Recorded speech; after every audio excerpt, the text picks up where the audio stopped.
Guide this morning is the aviation minister reacting to, what did I find that? Yes, on page 10 of the New Crusading Guide, the big one is aviation minister reacts to airport disinfection contract allegation. Now, for some days, we've been talking about the allegations that have come up with the Ghana Airport Company Limited, the MD particularly, giving a contract to a company that it wasn't due. Now, the minister's come to clear that. It's quite a long one with a report also highlighted here. If you have time, get the New Crusading Guide and then you can go through it. Yeah. Well, the Daily Guide lastly here as well reports and says the NDC fights MPP over killing plots, and it's between Joseph Yamin and Kennedy Ejapong. Yes, and let's more stories. UTAG makes input into varsity bill, and pressure on Mahama to check AIDS. On page 6 as well, it says tall worker kills security guard, and still on page 6, the health minister fights NDC over abandoned hospital projects. Yes. The Chronicle is my final newspaper. Ekufado is doing well. Kofi Kumsi. You know, Kofi Kumsi is a publisher of the Chronicle newspaper. He's actually a father of a friend. Yeah, okay. Yeah, Nana Kofi Kumsi. Good morning. You have friends in politics. Actually, Yeah. I'm sure you also Are have you plans to get in nursing- there. are you nursing for the for two. the- Nana Kwesi was in my year in contracts. Adisco when I was in the France Spain. Okay. Yeah, and we are both Takrady boys, so we hung out and we worked together. Would you in want Sky to and position in Takrady. government in the near future? Okay, let's go ahead and read what's Visa on the and front page of the Chronicle. We are sorted out into it. Okay. NDC shot themselves in the foot of a use of Ghana card. That story coming up again from John Buedu. 3 national security operatives arrested over chieftaincy clash, and tour mechanic kills man over disputed land. Unfortunate one there. Businessman petitions BNI and IGP, that's the Bureau of National Investigation, and the Inspector General of Police over unlawful land acquisition by national security operatives. And that's it for the front page of the Chronicle. So let me ask you too, have you been victims to chatting on WhatsApp and you know, using those GIF images where you can just recreate your own picture, write something with it, and then just use as a response to someone on WhatsApp when you're chatting? I can't create it, but I've forwarded a lot. A lot of them, Yeah, right? when I Really get it funny from someone, ones. I just forward it. Well, guess what? On what's trending this morning, actually, Facebook is buying Giphy.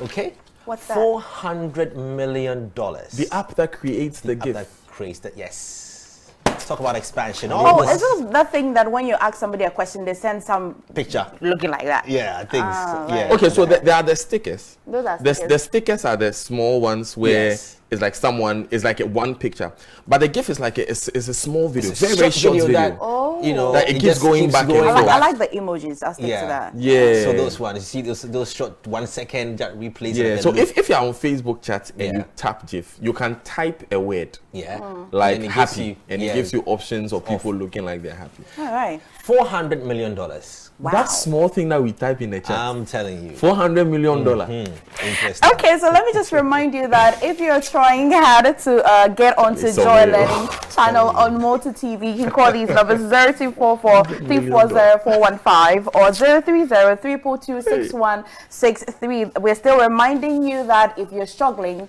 with, you know, if you're a man and you're struggling with the urine flow, if you're wearing a catheter, Jay, and why are you guys I'm smiling? struggling Are with you wearing a $400 million. Are you wearing a catheter? I would take urine flow, a looping picture. Don't mind them. That's I'm all. telling you, out there, $400 million. don't mind his voice. I'm telling you, the good news is that you can just buy CB Men capsule. Now, if you're a woman as well, you can get CB Women capsule. It will help you with your itches and your discharge, and even for your menstrual pain. Let me tell you the number you can call: 0247 341 6771. You know, 0247 341 671. Okay, so just call these numbers and leave his voice out, and your problem will be solved. Well, Daniel will take us beyond the headlines later on, but still to come on the show, we've got What's Trending, Prime Sports with Fifi, Anaman, and a whole lot more lined up for you on the show. Quick break, we'll be right back.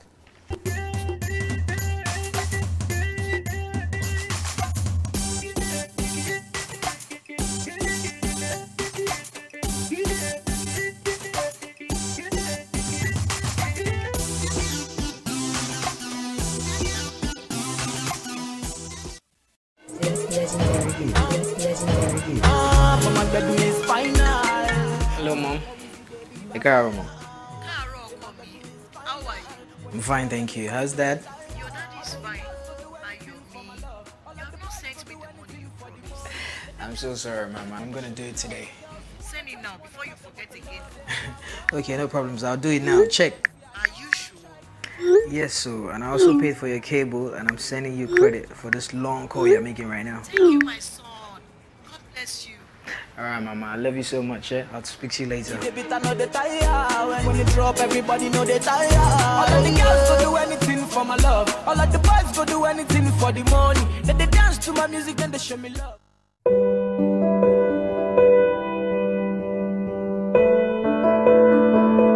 No one, no training, no amount of preparation can get any professional ready for this kind of pandemic. We feel safe because you know you are there. Thank you, all our frontline health workers. I want to say thank you to the first responders and the ambulance crew rushing to situations unknown. The call center operatives who stay on the other end of the phone lines 24/7. Thank you. To cleaners at the hospitals and in isolation centers. Today, your job is more dangerous than ever. Thank you, Akbenami. We feel safe because we know you are there. Thank you, all our frontline health workers. Thank you. Thank you. Thank you.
Alright, still good morning. You're watching Prime Morning, and yes, we are here. Started just about a few 30 minutes ago, so you're not too late if you didn't start with us. But however, we still have a lot more to go on the show. Now, this morning, focus is also on a water shortage. But I'm asking you in the first place, when was the last time you even drank tap water? Do you drink tap water?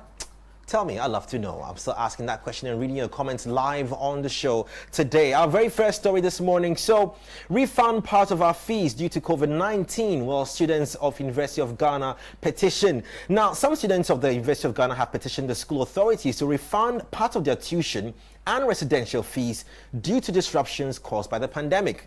Now, the petition is led by Kojo Dankwa and Samson Tagbo, who are rallying other students to sign the petition. Now, according to the petitioners, the fees paid gave them direct access to the university's libraries, labs, Wi-Fi, and many more. Now, their access to such facilities have however been disrupted by the pandemic. Well, a resident of Ohia Tokrum in the eastern region has stabbed his wife after she served him with rice water instead of the sumptuous meal he was expecting. Now, the deceased is said to have treated her husband that way because he has stopped giving her housekeeping money. Now, the suspect, who is identified as JK, is in police custody assisting with investigation. Rather sad story there. Well, still more interesting news on what's trending this morning. Now, 3 national security operatives from the Flagstaff House allegedly sent to take over the Kade Palace in the eastern region have been placed under police and national security investigations. Now, Isaac Akwa, Eric Champong, and Owusuboa Anane were allegedly sent by an unarmed national security coordinator to take over the palace. Now, the purpose of the takeover, according to the statement, was to hand the palace over to one Nana Asari II, a self-claimed chief of Kade. Well, still more beef in the music industry in Ghana, and Ghanaian songstress Sister Ifya and Frida Rhymes have taken their beef to the next level as the two almost exchanged blows at TV3's premises. Now, this comes after Frida Rhymes fired Sister Ifya in her Point of Correction this song. Now, she alleged that Sister Ifya has been pushing herself on some male artists, including the likes of Medical, Shatawale, and Bisakede for features. Now, in the viral video, Sister Ifya is heard daring Frida to say that as she said in the diss song to her face. Now we have the video for you.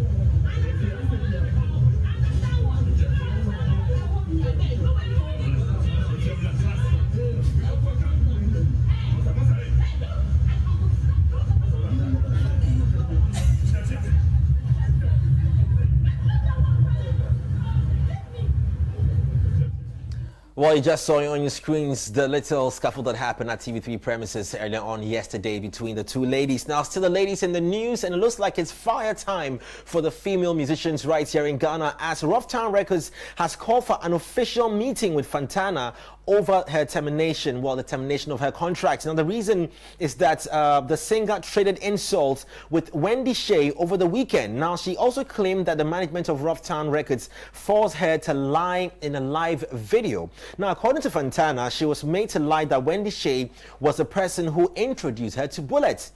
Now, she claims that she knew Bullet since 2017 and she was made to put up that lie in order to favor Wendy Shea. We've got the video for you as well, and please, just apologies on the cuss words in there. Okay, I went on an interview because Wendy and her whatever, they've been doing this to me for so long, trying to always make me look like the bad person, and I'm tired of it. Because I'm not the bad person, and I'm tired of all of them making me look like I'm the bad person. Okay, this is, y'all been, Wendy and her whole entire team, y'all been trying me for almost one, y'all been trying me for almost 1 year. I'm tired of y'all. I'm really not playing with y'all no more. Don't talk about my teeth. If you talk about my teeth, we're gonna have a problem. I went on an interview, okay? Don't talk about my teeth. If you do, you have a problem. Mine as well. Don't talk about my teeth. If you do, you have a problem. But that's Wendy, that's Fantana going ballistics there on your screen and getting hard back at Wendy Shea as well. Anyway, we see if the fires can calm down in the course of the week. We'll still give you more updates on what's happening in the world of the ladies, the female musicians in Ghana. Well, let's move on to our next story. Now, have you seen this movie, Narcos? Well, it hosts one of the biggest drug lords the world has ever witnessed. And guess who is in touch with the younger brother of one of the world's biggest drug lords? Well, Medical claims that he's actually going to be headed to Colombia after having a conversation with one Pablo Escobar. Now, the only known son of Colombian drug lord who died in 1993 as the wealthiest criminal. Now, as many doubted his claims, he proceeded to share some screenshots of the conversation he's had with one Pablo Escobar. And there you have it on your screens.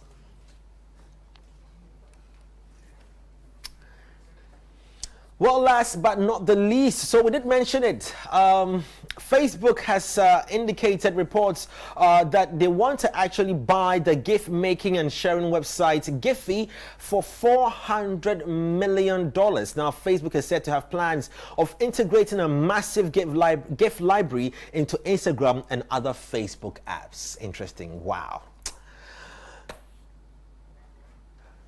Well, wrapping up Prime Mornings, what's trending today. But let me just go over to Fifi Animan, who takes over with sports, before we show you a quick funny video. But Fifi, what do you make of this? $400 million just for videos that create a loop for just about a second or two. I don't think it even reaches a second. It's like a mini second. Yes. You know, it's really interesting. It's about concept at this point. Exactly, and I also think that Giphy rides on popular culture. So anything that trends, they turn it into their own thing. And well, talk about people who come up with very smart, simple ideas. They say, don't work hard, work smart, right? Well, on that note, we're wrapping up this morning's What's Trending with this real short, funny video to put smiles on your faces. Hello, Professor. Kimiento, nomás. Kimiento es de qué? También. No, Greta Accra. ¿Cómo estamos? Para también se me está frente. Kenapa tak puta ni? Español wala que tan para ya. Te fez ni. Se fente de bilete. Ok, profesor. Como no. Samia nanino. Como no brele ciao. Comianento. Kama nasita. Chamana. Yaminenko. Bella ciao, professor. Comiana. Avialo, ta frère Mazan. Miento. SDK sure does know how to make us laugh. Welcome back. This is Prime Sports. My name is Fifi Anaman.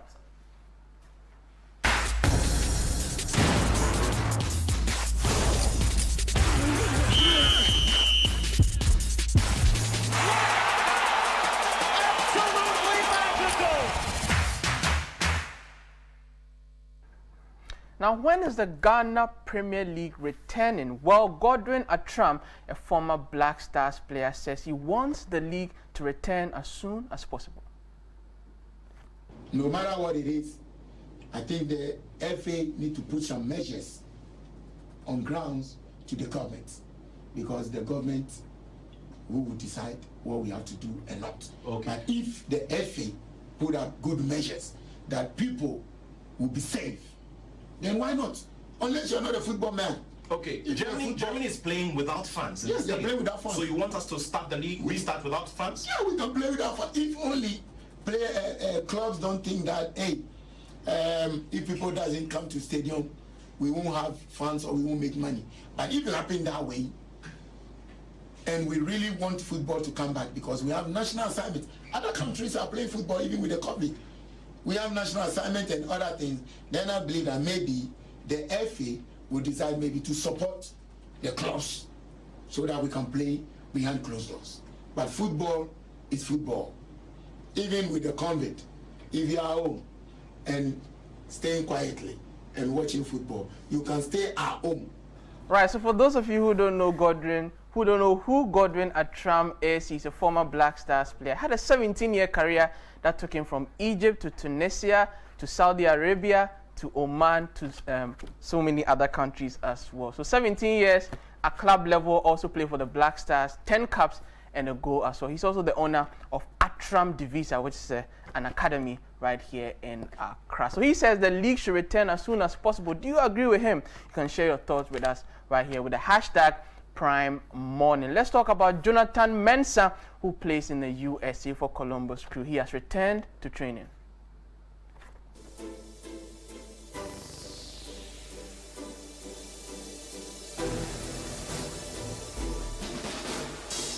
It feels great, man. It feels great, you know, since this whole thing started. They've really helped us, you know, whilst we were indoors. Like I said, you know, we've been doing a lot on video, Zoom calls.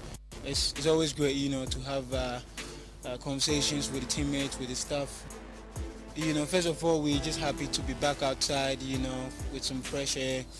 I was just, you know, passing against the wall, turning, shooting on goal, bring the ball back, you know, you do some slaloms, a couple of stride outs and all that. So kind of like getting back to rhythm of normal training. So it felt really good. Right now with some, you know, restrictions with the social distancing and you know, keeping 6 feet away from others. But it felt good to see them, you know, face to face, have some chats, and hopefully, you know, this phase will help us. Some good news now. Rafael Domina is back to football after 7 months out after having been diagnosed with a heart condition. He returned to training last Saturday, and Black Stars coach CK Akono says he's excited to have him back. Right, so let's talk now about Michael Essien, who has been speaking on an award that he won so many years ago in the 2004-2005 season, the League 1 Player of the Year. He says he was surprised when he got that award. I was really, to be honest, I was not really paying attention to that, you know. I was just enjoying my football, to be honest. And even when I got invited to the players awards night, I didn't really want to go because and they said no, you have to come, and one of my teammates, Juninho, a few of my teammates were going, so I have to go with them, and I was very surprised when I won it. I didn't know they even gone to Ghana to interview my mom and stuff, and my sisters and all that, my friends. Yeah. So when I was on the stage, that's when they played the whole thing, and I was quite happy, but a bit emotional, but I was happy. Winning the best player in France at that time was That's not a easy. big accolade. I was in competition with my own teammate Juninho Pernambucano, he's a magician. He can do anything with the ball.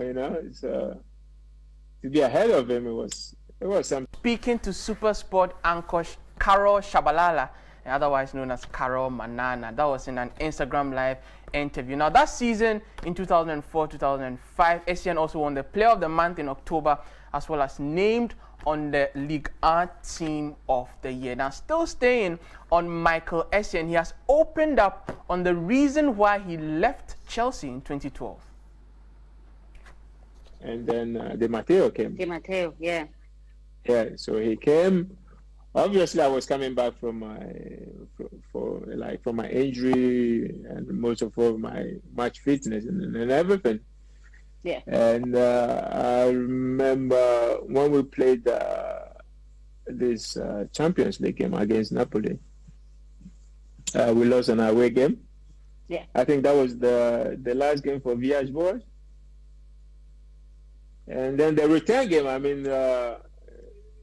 Di Matteo made the decision to put all these the big boys in, the Lampards, the Drogbas, the Michael Essien. The Chelsea of old, the Chelsea that everyone was the old boys. Yeah. And we have to win like 4 so to qualify, which we did.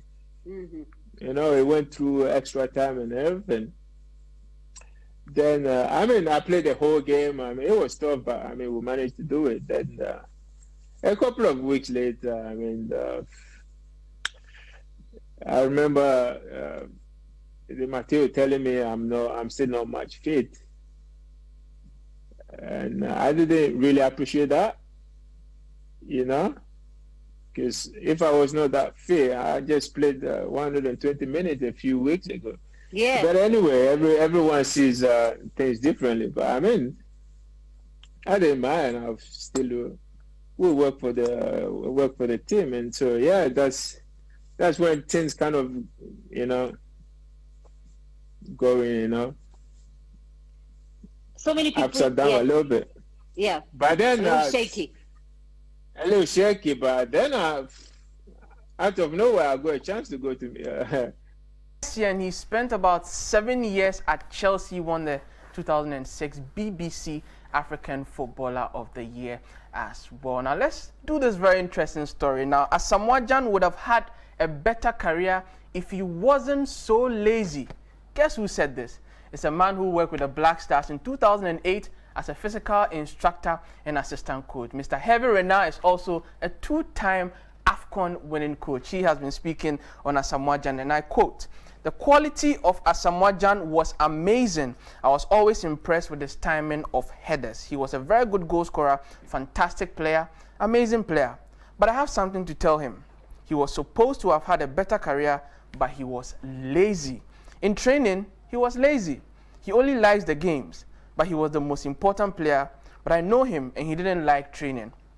He only likes competition, the game." So this was Hervé Renard speaking in an interview with sports journalist Juliet Bewa, saying that Asamoah Gyan could have had a better career if he wasn't so lazy. Of course, Gyan's high points came at Sunderland in 2010. Then he moved to the UAE, where he became a top scorer across the Arabian Gulf. Do you agree with Hervé Renard on this one? You can share your thoughts again with us right here with the hashtag Prime Morning. Let's do our last story for this morning, and guess who wants the EPL to return?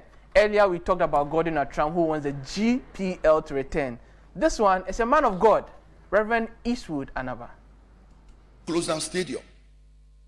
Yesterday, the German Bundesliga started, and you should see my joy because, oh man, this man is a preacher, but he loves his football. May God protect them and may they play the football. Oh boy, we want the football back. I want to see Marcus Rashford in action. I want to see Bruno Fernandes back. I want to see Paul Pogba back after that long break. Oh Jesus. I'm mentioning the players I like. I'm not talking about William. Pastor Mike can talk about William when he takes this microphone. I'm not talking about Giroud. Pastor Mike can talk about that one. I'm not talking about, what is the name of their goalkeeper? Azaba something Balaga. No, I'm talking about David De Gea. You know, those are my people. Huh? I've been talking to one of the Manchester United players, and the man cannot wait to get back and play. And I can't wait to see him on the ball. Well, look, I also can't wait to see Mohamed Salah back in action. But I'm sure Pastor Jay would also want to see Cristiano Ronaldo back in action. God bless you, Reverend Eastwood Anaba. We are all looking forward to the return of football. And on that note, we end Prime Sport for this morning. My name is Fifi, and I'm on a quick break. Then Daniel comes back with Beyond the Headlines.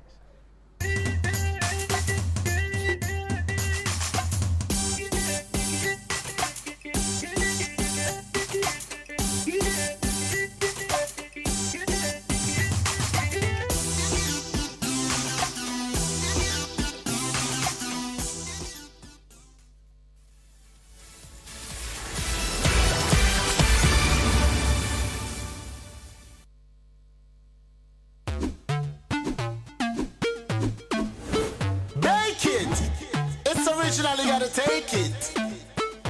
Blackberry, bake with love. Blackberry, original. Blackberry, see we love it, everybody love it. Mama, papa, them love it. Blackberry, be the biscuit, be the picky, them secret. Blackberry, be the biscuit, and they give everybody when they visit me. Blackberry, originally baked with love.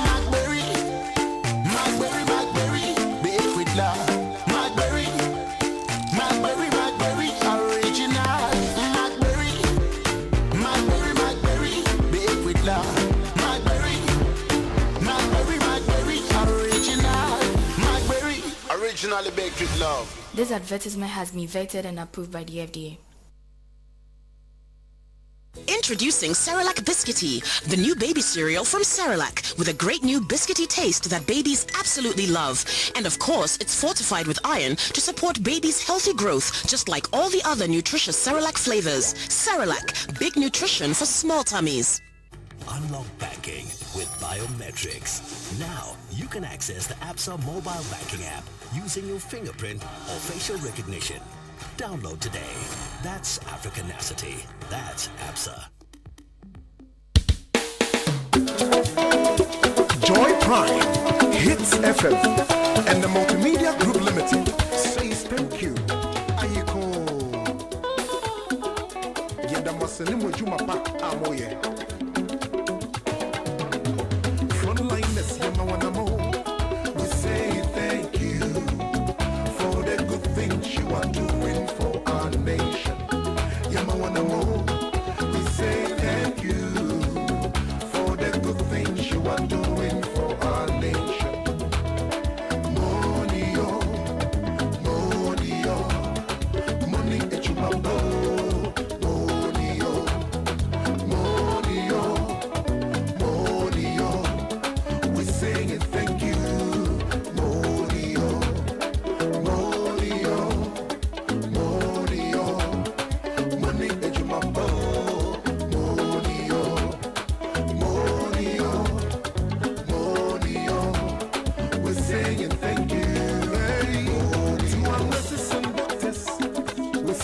Thank you, military officials, we're saying thank you. Our policemen, we're saying thank you for standing on the front line through this pandemic.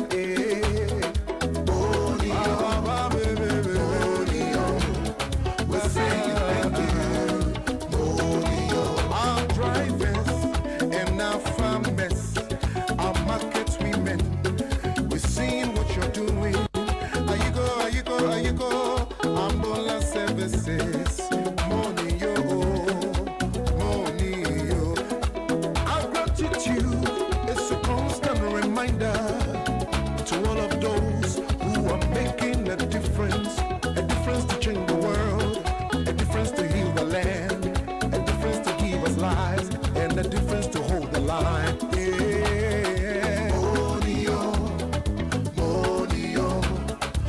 saying thank you.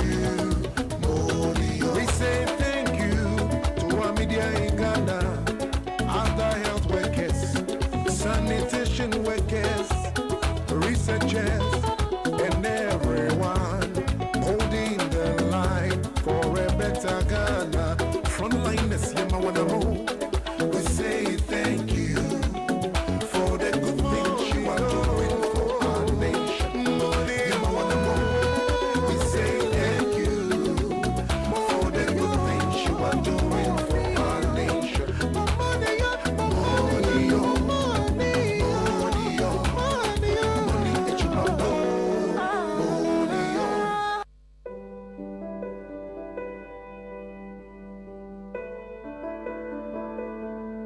To all our emergency doctors, you never know who is walking through those doors, but you tend to everybody without fear. The staff of the Gucci, Kolebu, KCCR, and all other testing centers. Where would we be without you? We know some of you have been badly affected by this virus, yet you defy the fear of the unknown to fight against this virus on our behalf. You have been awesome in these trying times. You put your lives on the line every day. We feel safe because we know you are there. We really do appreciate you all. And what we can say at this moment is thank you. Thank you. Thank you. Thank you. Thank you. That's all we can say.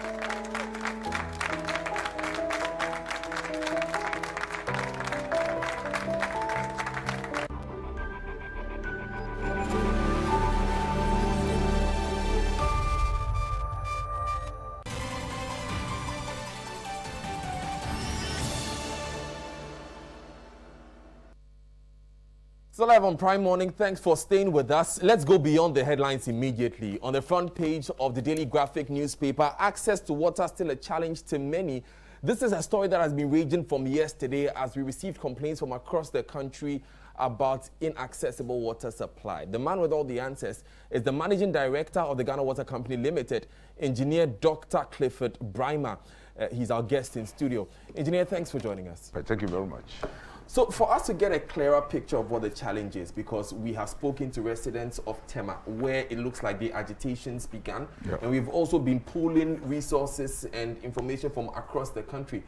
Let's go to the center of this challenge. It's a community called Bechele. It's after Michelle Camp in the outskirts of Tema. Water is life. And in the face of the deadly pandemic, this age-old adage has a new meaning.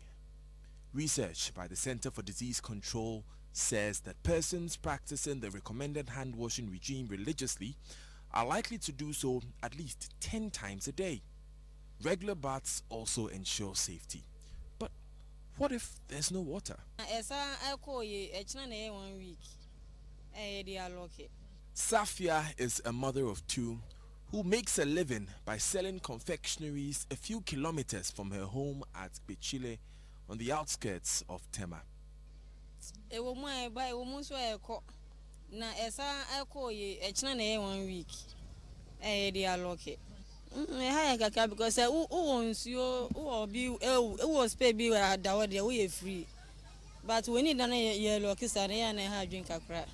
Erratic water supply on any day is a huge inconvenience, but with COVID-19, its consequences are even dire.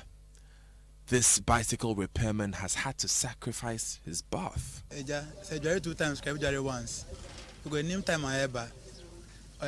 On my news and say for 2 days, 1 week, so you name. So I was say, who wants to cry their own manager and ask about Kochima and our baby. Oh yeah, open so now when you be there was say okay, so be borehole, say reservoir, say manhole, now what's that? So that is what is happening. If we want more poly tank, we can be able to turn about the amount. Say be a coffee gallon, 60 pesos, not the amount 80.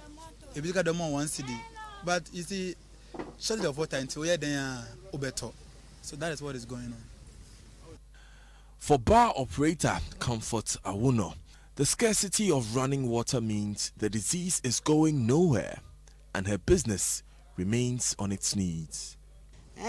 First na you can't see sense you free no. Ye nyasa. Ti say 3 days bi. Afi obi atumsuo no. Ba wo mu a anopa kosie no mewu kwa ebia obema gallon bienu. First no muton my 80 pesos, 60 pesos, see almost 80 pesos. It's any 3 days in ya chia yen issue. Me were in a room sound of bed. Me need you am the big room. There's a min got up Piotr such as back. Me name me back. Or the Mienua, a good mean Sassa, Miss Mia, Nami the Mienua Gunus, and to see as I say a room son. Yen to me who no sir. Until Yenina Empire and a boss in a member of Mumbai. Naya running Kai. Yoko chia, Sasa and Chimbet, even in Sunti. Yabekwa Kuchinsa. Yoko chia and Yagalon Bakwa. Usunyaki Twebia. Now the Asra. Away yen pass and boy. Until my baby. Mumbai, Madame, my Mumbai. No munto nsoni na omu okrum ha. Omu ya wa esi mbu ni free buy omu ton mai. The Ghana Water Company Limited says supply challenges to Safia's community have been resolved and supply will be restored soon. But given the recent turn of events, they can't help but take the news with a pinch of salt. Daniel Daze, Joy News, Chile. We're back in studio, and like I said earlier, Engineer Dr. Clifford Brymer is the man with all the answers to these questions. Engineer, so first of all, this specific challenge is where it all began. We understand that work on that faulty line has been done. Take us through that. We have a pipeline running from our production center in Pong to Tema. This pipeline is 42 inches. A very big 1.2 meters wide, and it's almost 50 years old. And this is a steel pipe, so it's rusted, and at some points there are serious leakages. And where it is open, very easy to detect. But where it's not open, the leakage cannot be detected. One of the areas got very serious leakage, and we needed to work on it. And we announced to the customers, the general public, that we're going to work on this pipeline. And for that matter, there will be shortage. When was the announcement made? Oh, so on the 14th of May. Okay. But this is an emergency, so you couldn't predict. And so it came as and when we were going to shut. But mostly we ask customers to store water. When you get to my house, as the MD of Ghana Water Company, I never feel I will not get out of water. So I have storage that can take me for a number of days. And we keep on hammering it to our customers. Areas where they might not have storage are these high-level developed countries. But for a developing country like ours, storage is a necessity because Ghana Water Company depends 100% on the national grid. So any fault from ECG is going to affect our production.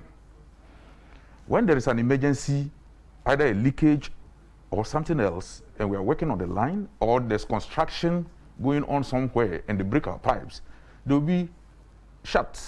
So we keep on telling customers to store water so they can take them a number of days when there is this kind of emergency. And so we had to work on it. We did. And supply has restored to the Tema areas. The volumes of water that we've been bringing out, the population of Accra has outgrown, the demand has outgrown supply. And so we've been doing demand management. What does that mean? Demand management means that you have fixed volume, but the number of people who need the water are so many such that you say that today you take this, store enough. Tomorrow I go to another place. So we don't have enough water for all the residents of Accra? At the same time, no. Population projection in Accra you can never get it right. Is it because of lack of investment in infrastructure? No, after investment, it comes on. You invest to take you over 25 years, but because of uncontrolled population growth rate, it takes you 15 years, 10 years. And so it takes over your own planning. And that's exactly what is happening in Accra. Accra is growing laterally, just on instead of going vertically. It goes so far. There are some places in Accra that used not to get water. But there are citizens, you will have to spend your own operation money to extend water to them. But how do they get the water? It means that you will have to apportion the quantities that you have. But these persons pay bills. So exactly. You pay bill on meter. Yeah. If you don't consume, you don't pay. So how is it that you have bills extended, you have lines extended to these people? It's a product that you make money for, but unfortunately, you don't have the product to send. You have the product. You send it there. That's what I'm just coming on the issues of the challenge they are talking about. Okay. So once we restored the supply, Bachuna, Sakumono were supposed to receive water when the incident happened. And so from the start, you have to move it to Bachuna and Sakumono before we return to Tema. So some of the places got prolonged challenge or shortage because we have to go around. But I'm sure by now, most of them should be getting water. Well, you say most of them should be. Exactly. But if I not mean, 100%. I visited Bechele yesterday. They don't have water. We've been checking. Exactly, because yesterday it was the Tema Township that was receiving water. Bechele is on the main road coming from Pong. Yes, on exactly. Pong, And that's where it's a 10 inward. And sometimes as citizens we need to do things right. This is the same area where we located 2 dams that are suspected to be feeding on Ghana Water Company treated water. That's the same area, literally. But those are criminal activities. Exactly. So those are activities that is the responsibility of the authorities to nip in the bud. Exactly, and it's everybody's responsibility because Ghana Water Company systems are not such that you can sit in the office and trace where some of these leakages are happening. And we depend on the benevolence of our customers. Because, you see, the water is fixed. We are taking it through the line for you. You are upstream, so the water gets to you before your colleague. When you take more than you need, what it means is that you are making the next person run short of what he's supposed to get. And that is why we think that we should all be police to make sure that this commodity that is so critical to all of us, we all have access to it, instead of being too selfish to ourselves and depriving other people. But the challenge I see here is that even when everyone is supplied, not everyone will get. And do we have a strategy to make sure that this is changed, so that at say 4 or 5 years down the line, we will see everyone getting water every day of the week? Are there such plans on our table? Oh, exactly, and that is why for this year, government is investing over $1 billion. If you look at, we are supposed to have Pong phase 2 coming on.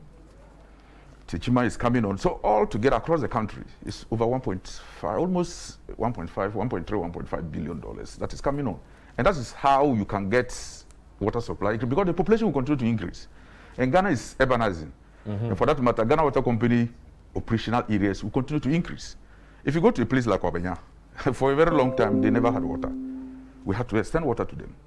And where do we get the extra water? Still the same quantity that we are distributing to everybody. So this $1.5 billion investment, yes, was this budgeted for 2020? Yes. So if you take the budget, you see the names of the towns that are supposed to be covered in it. That's what has been actually budgeted for. Now, since it was budgeted this year, we know that there have been some budgetary challenges because of the coronavirus pandemic. Will these investments be affected by the pandemic? I don't think so. These are dedicated funds. And if you talk of COVID, water is also critical in getting the solution.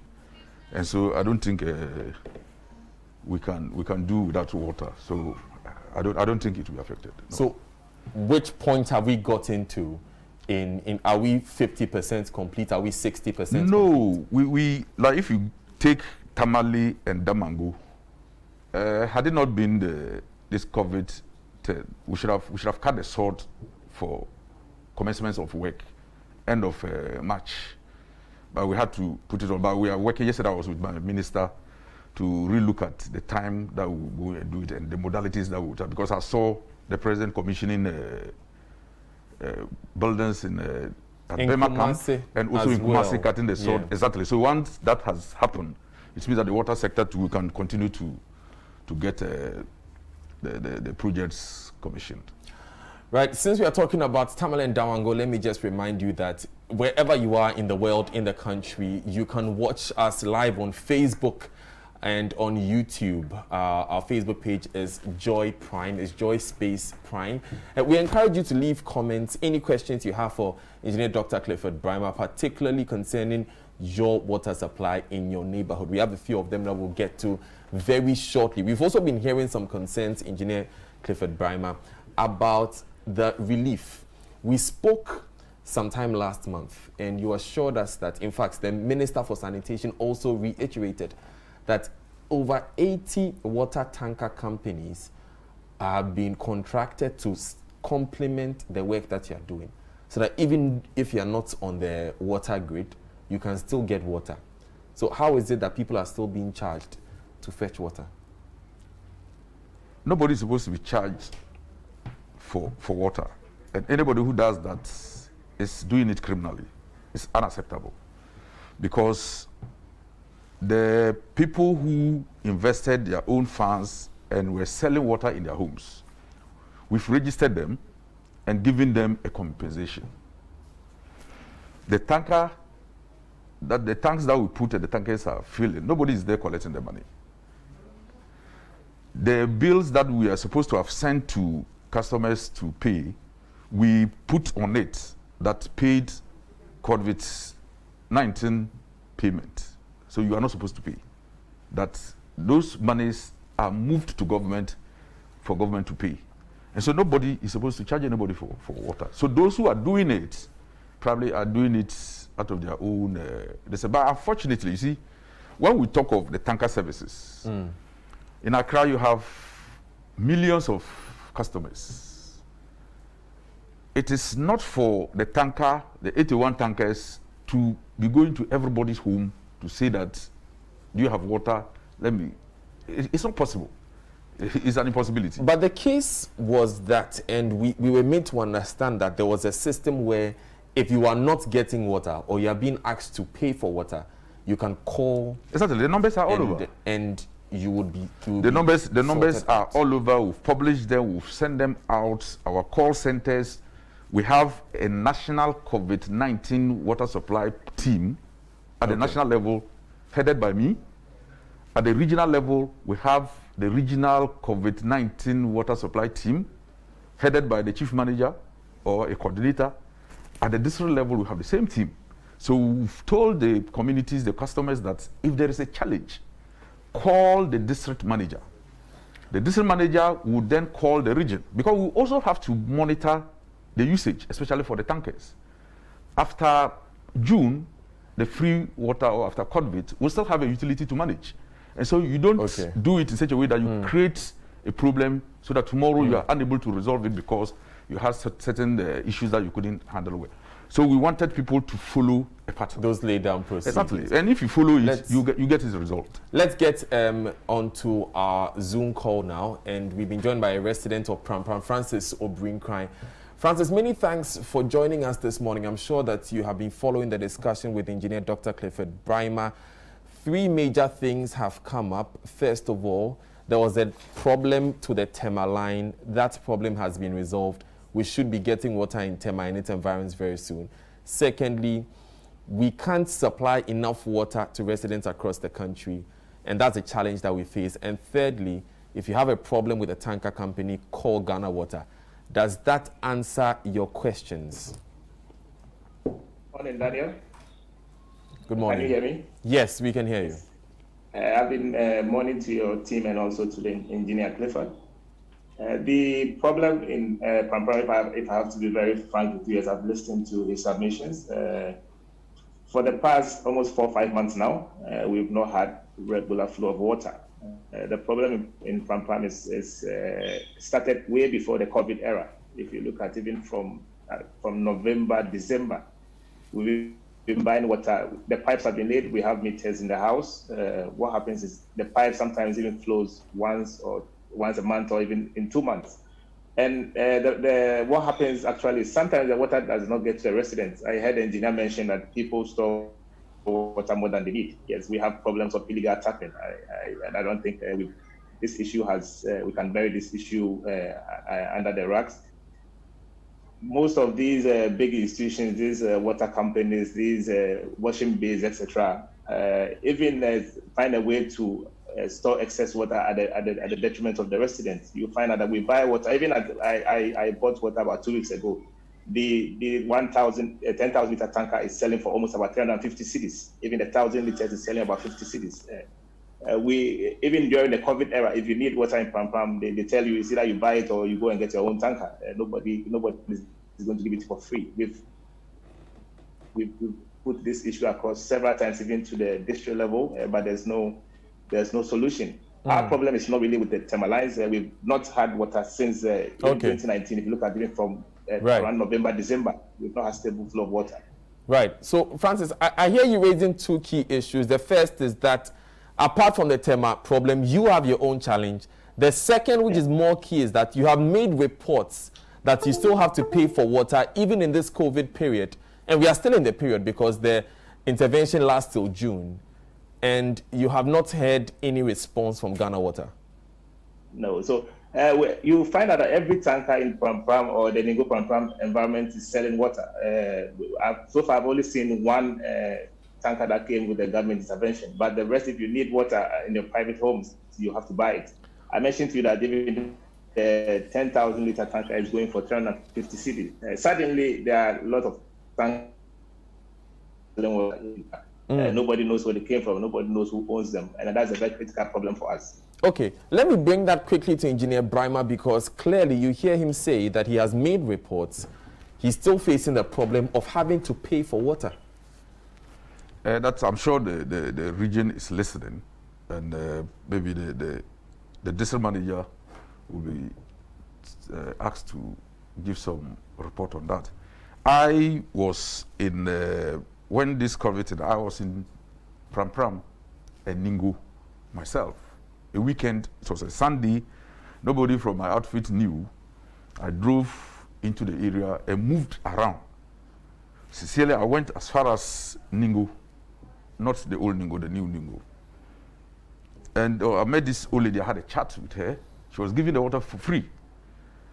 People were there when I questioned her, and she said she was giving it for free. And the people, if they were paying, I'm sure would have told me that no, we pay. And for me, once they did not counter what the lady said, I believe. But Pampram has a unique problem. What's the problem? The problem is that they are at the extreme end of the supply. And so if people upstream decide to take more than they need, Pampram is left with virtually nothing to take. When you say take more than they need, what do you mean? You see, he's talking of washing bays. He's talking of some industry. People along the main line, they are connected. And if they, and sometimes we penalize people. Some have inline pumps. Once the water is coming, they have extra suction power, so they can draw more than they should draw into their reservoirs. And so the one downstream is like with virtually nothing to take. Doesn't that also mean that you should ramp up your supply? Exactly so. And so the design that is coming up around the Afinia area, before, we need to have a booster station there that can store enough water, and then we lift it from there and Pram can be served adequately. Is that booster station part of the 1.5 billion investments for this year? No, that will come from the operations of Ghana Water Company. So when are we going to see that booster station? No, so the design, we are on it. We are working on it. But you can't just go and do a water lesson that way. You have to do the numbers and make sure that the reservoir is something that can serve, because you are taking some volumes into it. You are taking some out. So you need to know what size you need to and what type of pump you need to measure. So those designs will come. And once it's done, I'm sure we should be able to solve. It's been there, but we are taking the bold decision to make sure that we resolve it by adding more pressure to get to the people. When will it be done? I can't give timeline, because this is an engineering work. They design, they bring it, we all sit down and query it.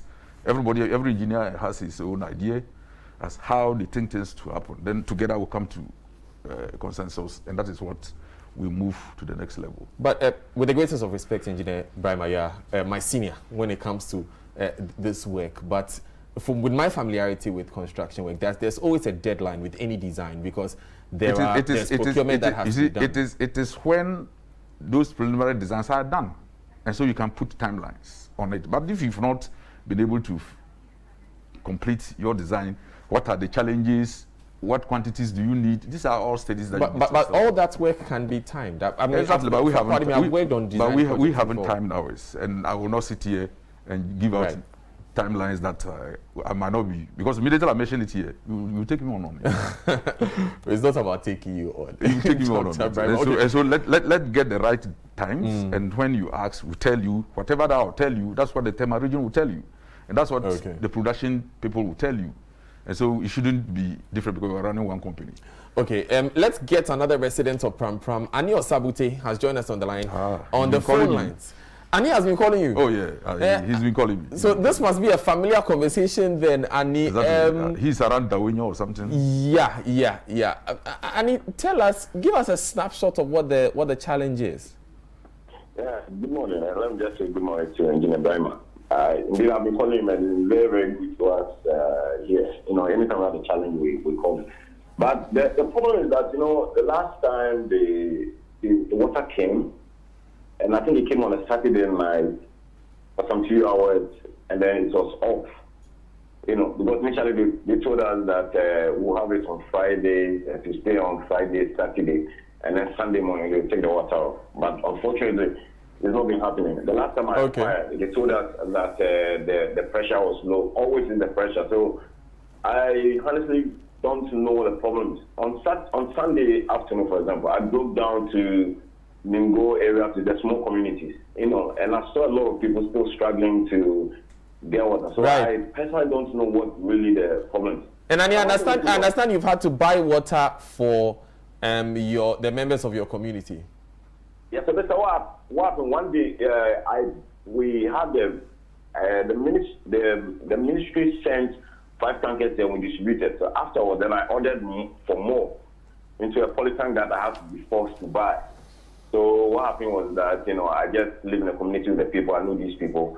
So I open the gate. Every morning they come to fetch, and then they take them out. I mean, that's the best we can do to support. Because not everybody who can buy the water. I mean, I have another polytank, and if I buy 50, the next day you call the guy and he tells you that it's 60. How many people can afford that? Maybe I'm in a position to afford, but what about my next door neighbor? So I kind of do like, okay, let me just be there, buy for them, and then they can come and fetch from here for free without, asking them for anything. Okay. Yeah. Right. Annie, thank you very much. Annie's question has to do specifically with low water pressure. And right after that, we'll open the phone lines. The phone lines will be on the bottom of your screen. So you can call in, and we have a few questions from social media as well. You can call in and send us a comment on Facebook. We'll put them to Engineer Dr. Brima. So low pressure, Engineer. You see, I wish you could. My video hasn't come out. Okay. You see, when that happens, when that situation happens, the water is going out through leakage. Of course, the pressure that will get into the farthest point is going to be reduced. And this is the same challenge. And if he's talking of last week, of course, it was because of the challenge that I mentioned to you that we're working on the main line. And that line is very, very weak. And we need to begin to change them accordingly. So I just got a request from the production people for us to see how we change them.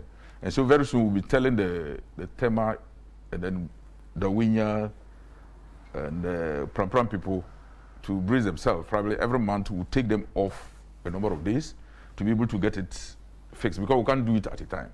Because if you want to complete it, then it means that for months they will not have water, which we cannot afford to do. So we'll be working on it in piecemeal. If we don't do that, the pressures will continue to be low, because the water that is supposed to come, one, we are losing the water because increasing our non-revenue. Two, the pressure that is supposed to take the water to the farthest point will not be available to do that. So we are going to have a lot of challenges within the system, which we need to rectify as soon as possible. Okay, the phone line is 0246-807-983. It'll be on your screen very shortly. 0246-807-983. I have a few questions here that we'll put to Engineer Dr. Clifford Brimer. If you have any specific question from anywhere you are across the country about your water supply, call us, let us know. You mentioned that the work that has to be done to rectify low pressure at Pram will require that there are outages in every month, or there are cuts towards us. No, if you are going to repair the pipeline. Okay, I just want to know, is it also in this 1.5 billion? No, this are.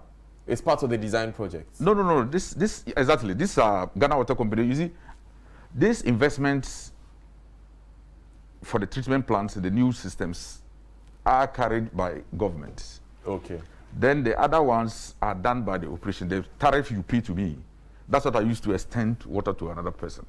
That's what I use to do the repairs of our systems. That's what I do to extend water to. So have funds been allocated for these projects? It's from our operations. Once you pay your tariff, something will be taken off and then do that work. So how much has been allocated?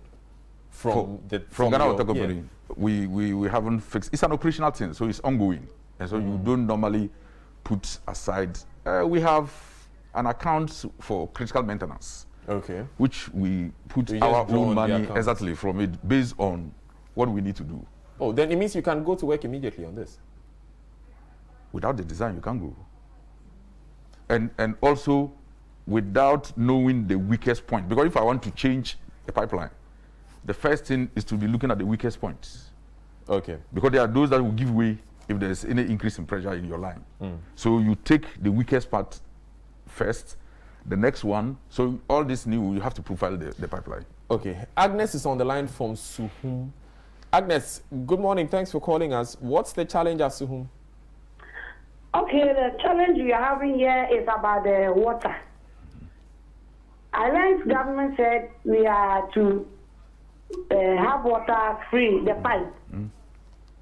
But in our area, we have 2 pipes here from the polytank. And we've been paying. Is it the Ghana Water Company polytank? We've been paying. Is it a Ghana Water Company polytank? For that one, I can't tell. Otherwise, we've written on it, Ministry of Sanitation and Water Resources. Okay. Have you seen any signage? Is it written Ministry of Sanitation, Water Resources, Ghana Water? No. It's not written there. Okay. Yes. No, Agnes, thanks for calling. The man in charge is here. We'll check it. Suhum. She's in Suhum. Okay, so you can also call. The number to call is 0246-807-983. Can you give us a definite timeline, Engineer Brimer, on the Pram project you're talking about? Engineer? That's what I'm just looking through my checking through, but we can tell you that in the next 3 months we should begin the work. But when to complete it, I will not be able to. Okay, let's go to Bator next. Charles has joined us on the line. Bator. Charles, thanks for calling us. Yeah, thank you. I want to make a proposal. When you look at the line from Pong down to supplying water down to people living at Essien and Pram area, the distance is too far. There is a community project that I've been about, which is very, very close. They supply water to those areas, those Pram and the new developing areas. Is it not time for Ghana Water Company to update that line so that they can supply water to those communities? Currently, They are being about to line that community water, supply water to the Central University over there, some places over there. So is it not time to update or to lift up the mechanism at Avima Battle so that they can supply water to the community over there? This is my humble proposal this morning. I love it when people call with solutions. Charles, God bless you. That's an excellent proposal. And because we are two different agencies, the Bato Water is under community water. And we are Ghana Water Company. We are two different agencies, but under the same ministry. Once it's raised this, we will talk to ourselves and see if they have enough volume for us to draw into that. Why not? We should be able to, because if you go to central region, the coastal areas where the water, the boreholes are saline, we supply community water, bulk water to supply to the communities. So they can also then give us water from Bato if we are supposed to supply Pram. Okay. So that should not be a difficulty. So it's a good idea. Right. Yes, we'll follow it up. My next caller is from Banana Inn. His name is Moses. Good morning, Moses. Good morning. Yes, let's hear you. We having water challenge over here in Banana. You don't have any water at Banana Inn? We don't have. We having challenges. How long have your challenges been going on? As soon as the president has announced free water, water seems to come to Banana Inn. Okay. And every day we have to buy water. So has he reported to the districts? Have you reported to your district, Moses? Yes, there was a man who reported the case. He told me he reported the case, and he was told that the main pipe is not in good condition, and that they will come and change it. When were you told this? The man told me just last week. Okay, and who is this man? Pardon me. It's a neighbor. I don't really. I forgot. Okay. Yeah. Moses, tell me now. You don't have water running from Ghana Water. How much are you spending on water? How much are you spending to buy water? How is it affecting you? Yes, every day, every 3 days, we use 7 cities. 10, how do you call it? The Kufo gallon, as we call it. Okay. We have to buy 10 every single day, every 3 days. 70%. Right. Moses, it's quite an unfortunate situation. Thank you very much for calling. So Moses is having to spend every 3 days for 10 gallons of water. Are you familiar with the challenge at Banana Inn? No, that's what I just wrote it. So I will get in touch with the engineer to go there and see, and then we can get the challenge. You see, he's giving you a reported speech. He's not going to report himself to the district. Somebody went, and the person is telling him. Some of the challenges are localized. That it is your house or your area. For one reason or the other, some valves are there, children are passing or playing, they turn them, and then they go off. If you don't go to the district, they are unable to get the solution. And for us, they sit in the office and think that things are right. And so when you just speak to somebody just in the person, you will not be able to solve your problem. You come to a district office and you're talking to anybody. You cannot get solution. Ask for the district manager. Okay. Because he's responsible. He has subordinates. He has a distribution officer who he can ask to go and check and get it resolved. But you go and you talk to anybody, you might be thinking that you are speaking to the district and you might not be speaking to, because the person cannot take a decision. Engineer, let's go to Cape Coast and speak to Benin, who has joined us on the line. Benin, thanks for calling. Thank you. Okay. What's your question? Well, my 2 things. First of all, I think you're letting off the engineer too lightly on the issue of timelines. There is no engineering work anywhere in the civilized world where the bosses don't have an idea when the project is going to be over. Any sensible engineering person, and forgive my words, I'm not trying to be insulting here, will know from the very beginning that this project is going to take 2 months. It's going to take 3 weeks or 3 months. To say that, for the gentleman to say that, I'm not sure, I don't want to say anything now because if I say anything, you're going to take me on. That's unacceptable. Completely. Where in the world can there ever be a project over something that's as important as water? And for the boss of that organization to say that, I don't want to mention any timelines, I don't have any timelines. That's completely crass. Completely unacceptable. I don't think you allow him to go that way. Clearly, he's not aware. I don't think he's an engineer. Of when this is going to be over or timelines. But that betrays a lack of commitment, of leadership. Yeah. Benin, let's cool heads reign, okay? Let's remain calm. Let's remain calm. I am completely calm. I understand how frustrating your situation is. He hasn't spoken of any frustration. This is Ghana. He hasn't spoken of any frustration. Things don't work. So I'm not frustrated. He's talking of his engineer. Just a moment, please. He's not talking of any frustration. So Benin, calm and everything is fine. But yes, water crisis, water challenges is a permanent state of affairs in Ghana. What is his problem? In Cape Coast, the water hasn't flowed in the past 2 weeks. They haven't. It's something that I've taken as granted. So this is not a challenge. This is a permanent state of affairs. It's quite unfortunate. Benny, thanks for calling us with your challenge. For 2 weeks, there hasn't been a water flow in Cape Coast. I don't think that's correct. You see, he's calm. I don't think he's speaking engineering. What I suspect is that maybe he's a social scientist. If you are going to build a house and you tell your wife, I'm going to get a house, and your wife will ask you, how long is it going to take you? What answer will you give her? It will depend, of course, on what the exactly. So you will need. But I will have an answer. You will need to look at the dependables. If you don't get the dependables, it will be out of engineering to start giving numbers and risk the life of people. We don't do that. Engineering, there are some mistakes you don't commit. It is understandable. So you see, he has not given us a problem apart from just saying that 2 weeks they have not gotten water. Has he gone to the region? Has he gone to the districts to complain? No. Let's take our final caller. He's Brima. Good morning, Brima. My namesake? Yeah, your namesake is on the line. Brima? Hello? Yes, Brima, thank you for calling. What's your question?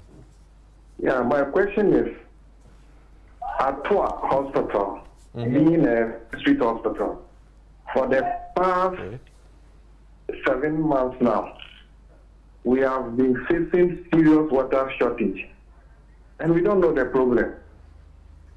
So we try to reach the district manager, and the explanation always given is their pressure is down. So actually, it's a challenge to the hospital. So that's my problem now. Which hospital? So I'm appealing to the boss over there. If they can come and then change our life for us, so that we may have a separate life from the community. That's my. Which hospital? So this is Atua Government Hospital, right? Atua, where? Yes, please. Where is which it? part of the country is it in? I understand it's in the Krobo. Odumase Krobo. Yes, Odumase Krobo. About how many communities do you serve? Do you know? Actually, I can't tell. But immediately, okay. Yes, because I'm speaking from the hospital as a staff, concerned staff. I understand, and I understand that it's one of the major hospitals in the Krobo area. Yes, that's the municipal hospital. Oh, okay. So that's like the main referral center for the municipality. Yes. That's serious. Thank you very much for calling. This is something that I must make sure that it happens. And you see, all the districts and the regions have been given directives that such establishments must be attended to seriously. Okay. And so this is a very serious matter. Right. That will take up from the Eastern region chief manager, because they are supposed to supply them water. Even if the line is not working within this period, they should dedicate a tanker to serve them. So you're going to make sure that happens? Exactly. Thank you very much, Engineer Dr. Clifford Brima, Managing Director of Ghana Water Company Limited. It's a pleasure having you here on Prime Morning. Thank you. My name is Daniel Dazi. Today we took you beyond the headlines. Up next, we're talking tech. Kobe Spikey joins us.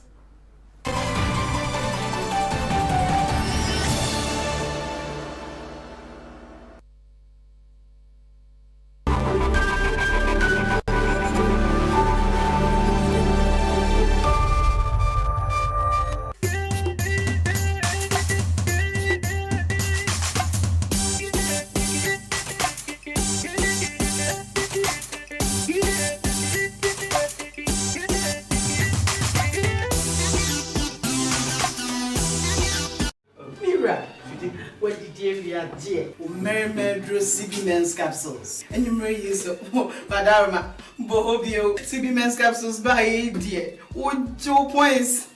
I don't know. They are very good.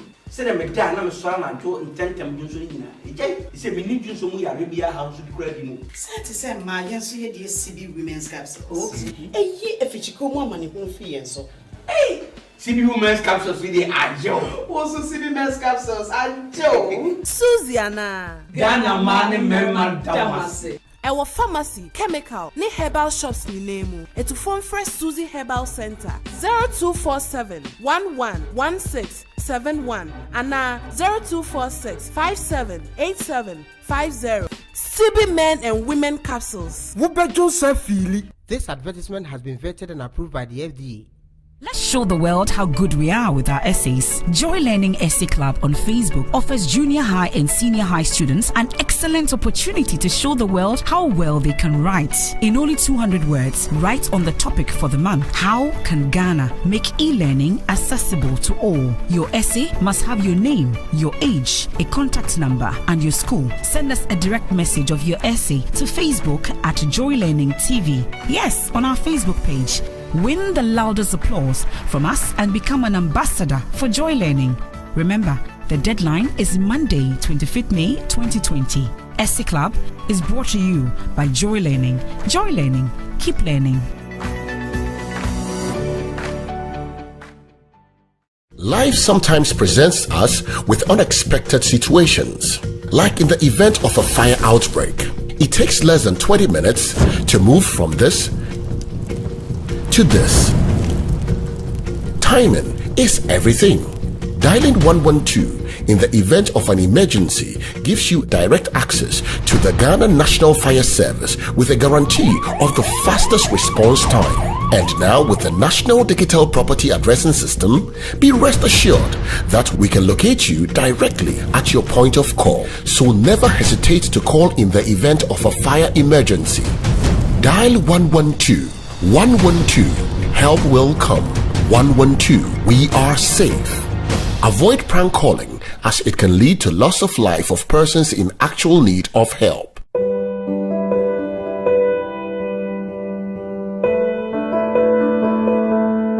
To all our emergency doctors, you never know who is walking through those doors, but you tend to everybody without fear. The staff of the Gucci, Kolebu, KCCR, and all other testing centers. Where would we be without you? We know some of you have been badly affected by this virus, yet you defy the fear of the unknown to fight against this virus on our behalf. You have been awesome in these trying times. You put your lives on the line every day.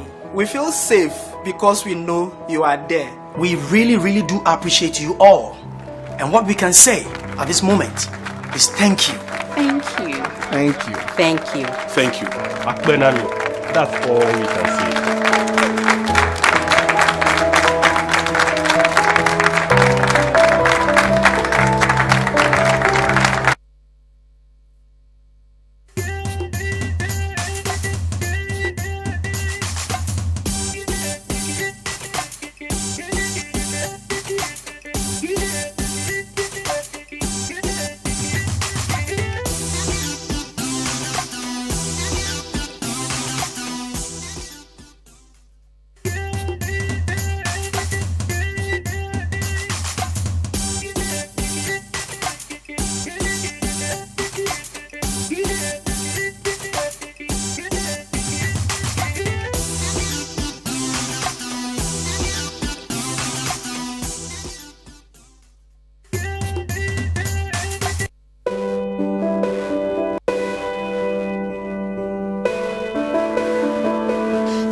No training, no amount of preparation can get any professional ready for this kind of pandemic.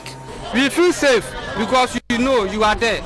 Thank you, all our frontline health workers. I want to say thank you to the first responders and the ambulance crew rushing to situations unknown. The call center operatives who stay on the other end of the phone lines 24/7. Thank you. To cleaners at the hospitals and in isolation centers. Today, your job is more dangerous than ever. Thank you, Akbenami. We feel safe because we know you are there. Thank you, all our frontline health workers. Thank you, thank you, thank you.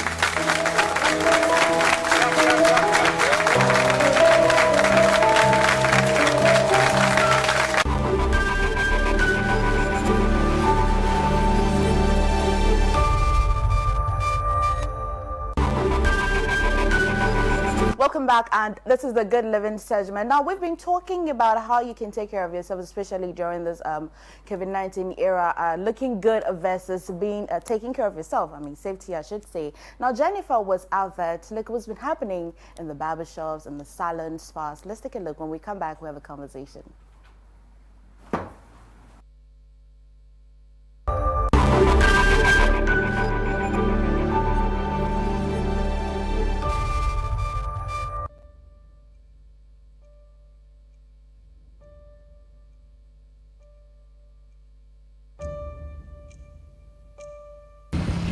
Personal grooming is an essential part of living well.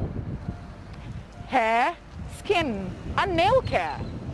However, thanks to coronavirus, ensuring that we meet all these requirements requires careful consideration. Health experts have also advised that we learn to live with coronavirus. So today on Good Living, we go out and about to beauty shops like the Silver Haircuts to find out how they are ensuring we have the good looks without compromising on our health and safety. Let's go.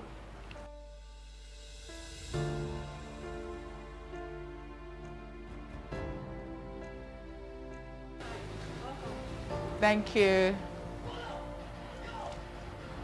Thank you. I'm here. I'm going to have a haircut.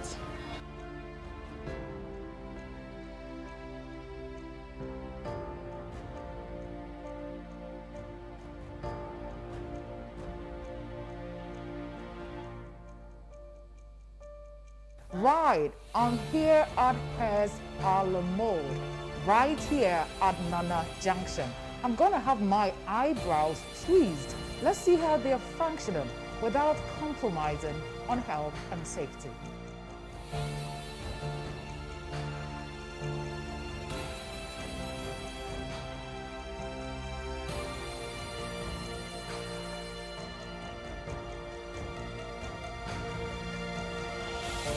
One has to go to, just to come and have their hair done under health and safety.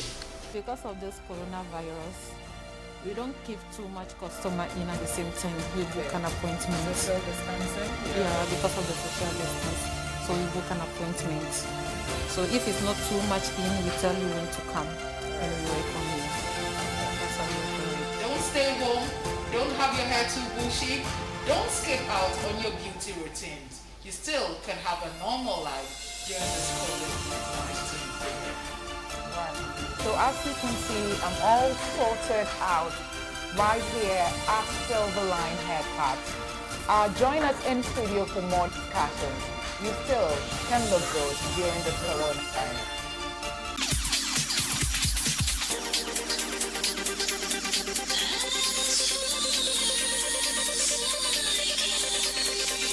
Thank you, Jennifer. Now, it's important to know that personal grooming is essential to a good living. Now, it's difficult because then we've talked about this, what you need to do when you're going to the salon, when you're going to the spa. We keep talking about it, but sadly, we're living with coronavirus and we cannot stop talking about it. Now, this morning, I'm joined by Dr. Maoli Jojo, if I got the name right. He's a senior lecturer at the School of Public Health, and also I'm joined by Benedictus Amekwaji. Right, and he's a PRO for Silver Haircuts. Now, I'm going to go to Doctor first. I would like to find out if there's a general standard, you know, that the Ghana Health Service is outlined for persons who are into grooming services like salons, spas. Is there any standard, general standard, even before COVID-19 came? Yeah, thank you very much. Well, there aren't any general standards per se, but there have been some measures that have been put in place for infection control generally. Okay. In that case, what the provider and the client are supposed to do is to ensure that there is no transfer of any form of infections from the provider's perspective also to the client. Okay. So before COVID, there have been some measures. I'm sure you know when you go to the saloons, some of them use gloves, and I saw something very similar to what you just showed. That's an infection prevention protocol. And when COVID came in, additional measures were put in place because, as we all understand, COVID is an infection that is spread through the respiratory tract. Yeah. So you will see that the video that was shown, the lady who was doing the hair was using a nose mask. That's an additional prevention measure that is put in place. So there are no real general protocols per se targeted at, you know, grooming centers and so on. Okay, yeah. I mean, this sounds as though anybody you're talking just start a beauty salon and then assume the protocols, though it's because it's not a standardized one, like the way if you're bringing a product onto the market, you'd have to go to FDA and take the go according to the requirement before your product will be approved and brought onto the market. So anybody at all. Now let me talk to Benedict. So I know that in Ghana here, there's the Hairdressers Association. There are some bodies that probably regulate what persons in the beauty industry will do. Now, ever since the outbreak, have they come out with anything, any protocols that we're supposed to be ideally observing before I even go to the public health sector? Yes, thank you very much, MFR. As Doctor rightly said, there aren't any, you know, as it were, lay down rules, but the Ghana's Barbers Association have a convention, which is that before you set up your beauty shop, you should have at least a UV-based sterilizer. You should have alcohol-based sanitizers. You should also have some gloves. But with the outbreak of COVID, all these conventions were reiterated. So we had to go to the extent of getting your wearing cover kit at the various beauty centers. Yes. I mean, Doc, just like, you know, the Ghana Health Service has brought protocols, particular protocols that we all need to adhere to, preventive measures, I should say. Have they particularly brought any preventive measures for the beauty industry? I mean, just not to really, not to go off track. I know that government is building a roadmap for all sectors, and hopefully the beauty industry would also have something. But this is necessary because it's been said that salons and contact-based jobs have been, I'd say, identified as a major mode of transmission. Has the Ghana Health Service brought a particular measure that we're supposed to follow? Moving away from the general one. Yeah. MFR, as I said earlier on, best to my knowledge, I do not know of any general guidelines targeting that particular occupational group. But there are general guidelines that are covering, you know, preventive measures for COVID in general. And I'm sure those measures also apply significantly to beauty salons as well. And as Benedictus rightly said, you know, there have been some measures in place already, which includes, for instance, using the gloves, UV light for disinfection, and alcohol-based sanitizers and so on. But I don't think that, best to my knowledge, as I said, these are not really targeted at beauty, you know, salons or grooming centers.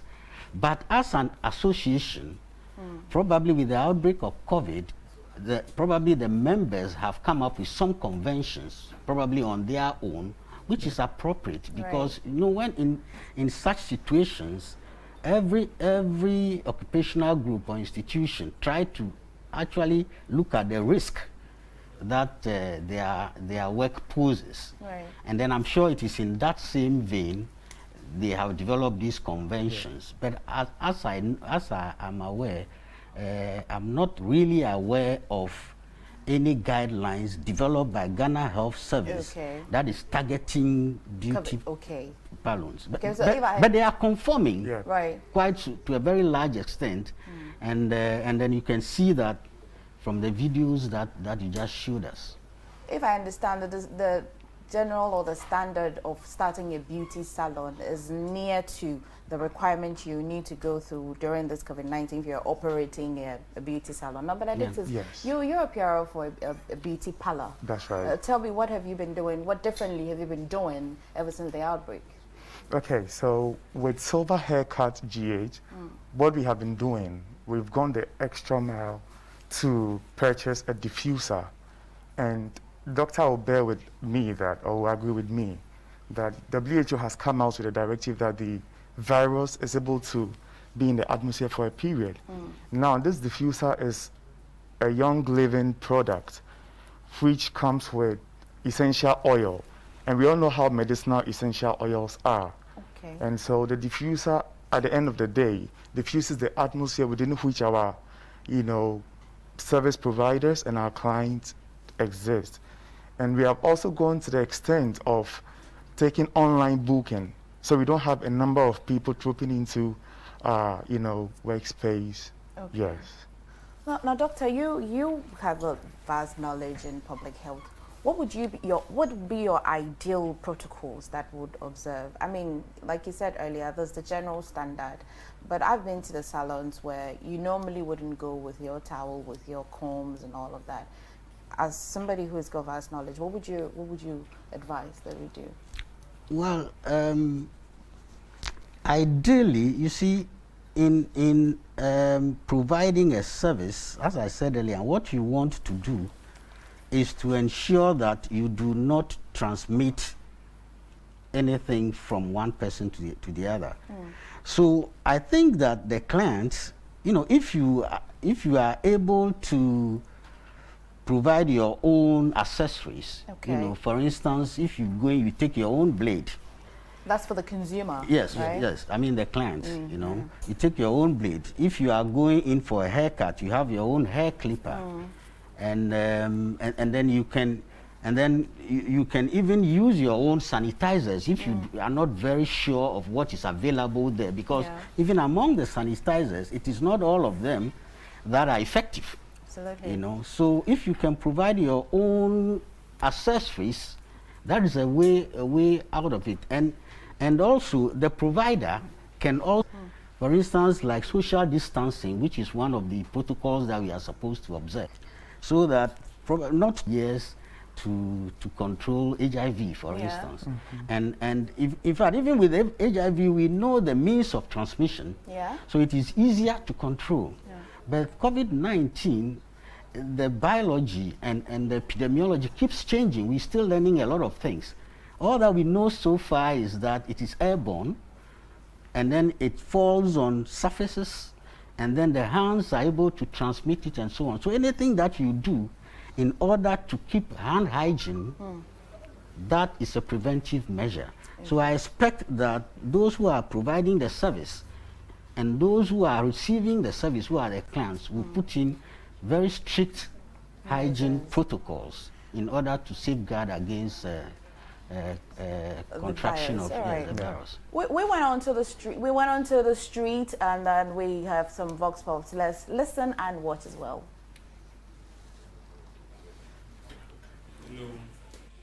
It depends on where I'm going to, Baba, and now I will make sure that that place is safe and secure and conducive for the person to go and Baba. Not at all. I'm not choosing good looks over my safety. It needs to balance. It needs to balance, but safety first. No, I would want safety first. No, not at all. Yes, I'm assured of both the salon I patronize. I don't do my hair regularly like I used to, once in a while, because I want to be safe. Yeah. Alright, so when it comes to maintaining my hair, I'm choose to visit Silver Haircut GH because they have installed all the precautionary measures. Because of the safety protocols being put in place, when you come here, like, ask to follow the protocols and send my clippers to them. Air that we breathe in. Then again, they have the Veronica bucket and all the protocols are being observed to Silver Haircut GH. I think I feel much pretty safe with this barbering salon. Yeah, for them, I feel safe. My safety is assured. Welcome back. Now, Doc, I want to stretch it a little bit, take it away from you. Now, we've seen some of the salons as those running salons, even in the churches, we've been given standards, number that should come into the salon. But the beauty industry, which seems to be one of the potential breeding grounds of the virus, doesn't seem to have a very focused attention. Now, these small shops, salons, really, do you think that it should be enforced? Say, AMA going around, checking? Because Silverline, you're doing well. I've seen other ones, here's Alamo, doing well. But I'm concerned about the people on the ground. And Benedictus, your experience, so you can share with me your experience. Okay, so with the experience on the ground when it comes to Silver Haircut GHs, we have a barbicide. And I can count a number of shops that has barbicides in Ghana. It is very expensive. Very expensive. And we have about your combs, all the tools you use in barbering. Now, just to take you back a little bit, I would suggest that just in case you don't have your own barbering kit, come to Silver Haircut GH. We have very good, affordable, kits for everybody. And I'm saying this live. Dr. and J. Foley are going to be groomed by us till the end of the year. What happened to me? Yes. What happens to me? What do I get? Do I get a haircut? I'm sure the next show, yes, we'll get you on board. Thank you, so Doc. I want to say, as a doctor and as a lecturer in public health, it's a matter of concern because then if I can afford 2 CDs for haircuts, I clearly won't go to the place that will charge 10 CDs. Now, what happens to those people? Should we close it? And when we shut them down, so what would they do? How can we ensure and enforce these things? I don't think we have to close them. I mean, you see, it's livelihood issues. People who are engaged in those small-scale things, it's a matter of generating some income for them. Absolutely. So, as a state, we cannot close them down. What we need to do is to put in regulations and these regulations are actually monitored. And we have institutions that enforce those regulations. It is difficult to regulate anything. I mean, you can see the filth that we have around in town, but with some education and some measures in place, strict measures in place. For instance, before you are licensed to operate, it doesn't matter what kind of small scale salon you want. Yes, there is 1, 2, 3, 4 things you need to satisfy. Right. And if those things are not satisfied, you are not allowed to operate. It's as simple as that. And then there is a follow-up monitoring, probably by some agency that can ensure that things are kept as they were and ensuring that your license is renewed only when you meet those basic criteria. Look, COVID is coming to stay with us. And we better start putting in measures that would ensure that we are able to live with it, and measures that would ensure that we protect our population. We've been struggling with all these viruses over the years. We've not seen them eradicated completely. Only very few have been eradicated. And so the measures that we can put in place to make sure we continue to live and live with it and protect ourselves, I think that's the way we have to go. I mean, you heard yesterday Dr. Bernardo Koboy, the Deputy Minister for Health, and also if you've heard health experts, they have said that the virus is nearly going to stay with us for a while, and so you need to adjust. You need to do things that will help you take care of your own self and stay away from this COVID-19. However, if you've been watching and you've been going for your grooming services in any salon that you're not satisfied with the way they're going according to protocols, then you can call these numbers 0246. Let's have a conversation. 807983 0246 807983. You can actually report, and it will make sure that they adhere to the protocols. If you've also gone to a salon and they are making a conscious effort, you know, to follow the protocols, you can call and then recommend it. Share your thoughts. What have you been doing? Have you been going to the salon at all? Or now you've been grooming from home? Call us 0246 807983. Benedictus. Yes, please. You're all for silver line and all of that. Silver haircut yes. in East Legon. Yes, please. Okay. Now, when a person comes, I didn't see a Veronica bucket outside. Are you sticking to only the hand sanitizer? There is a Veronica bucket before you even get into the entrance. Okay. Yes, who is outside ensuring that you're washing your hands? Do we agree that this is a behavioral change? Yes. We're not used to wash. I'm going to the salon, it's my hair I'm going to wash, not my hands.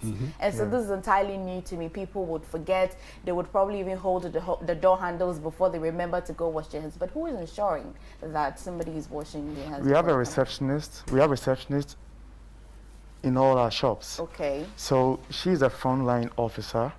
Okay. As it were, so she will ensure that anybody that gets into the shop washes their hands. When they enter, she gives a sanitizer to them before they even tell her why they are there. Is she inside or outside? She's, well, our glass is transparent. Okay. So you're able to see through when you are inside. Yes, so she's inside. Tell me, how has business been ever since the outbreak? Ever since the outbreak, well, when we came back, it's not been bad, you know, because most of the shops comparatively are laid back. Okay. Now, what we have done is to create a differentiation in our service. That will be? That is reassuring our clients that we have taken all the protocols into consideration and their safety is paramount to us. And what we have to offer is also intact. When last did you have a when last did you have a haircut, really?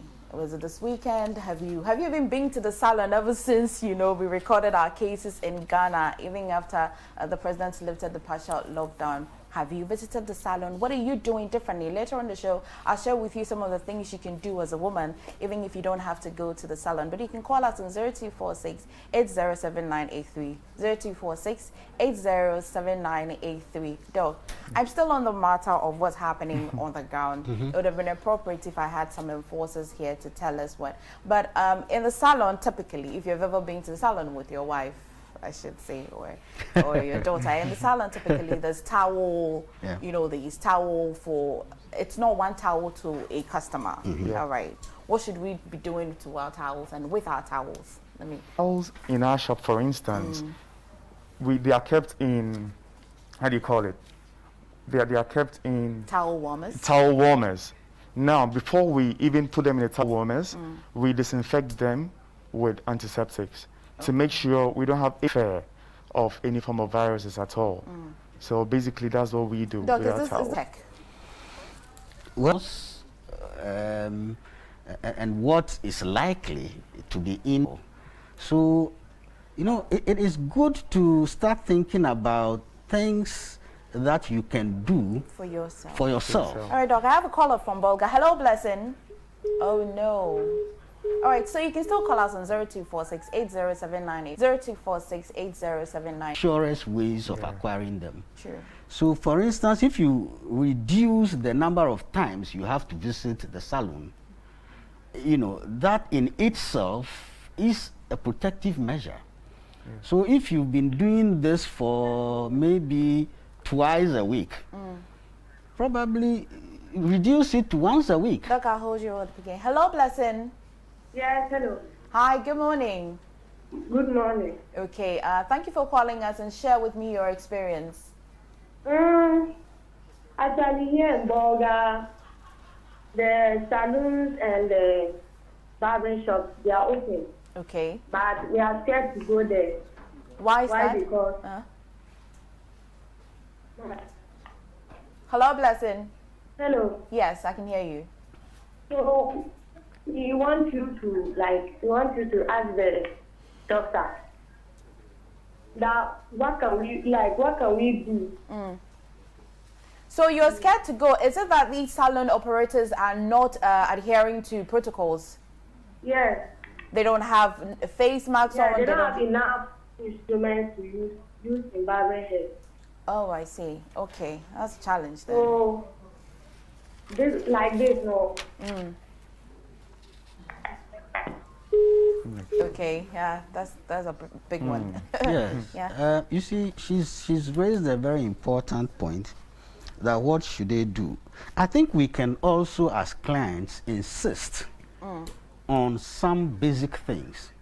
So when you go to the salon, for instance, you can ask, do you have this? How long ago have you washed this? Right.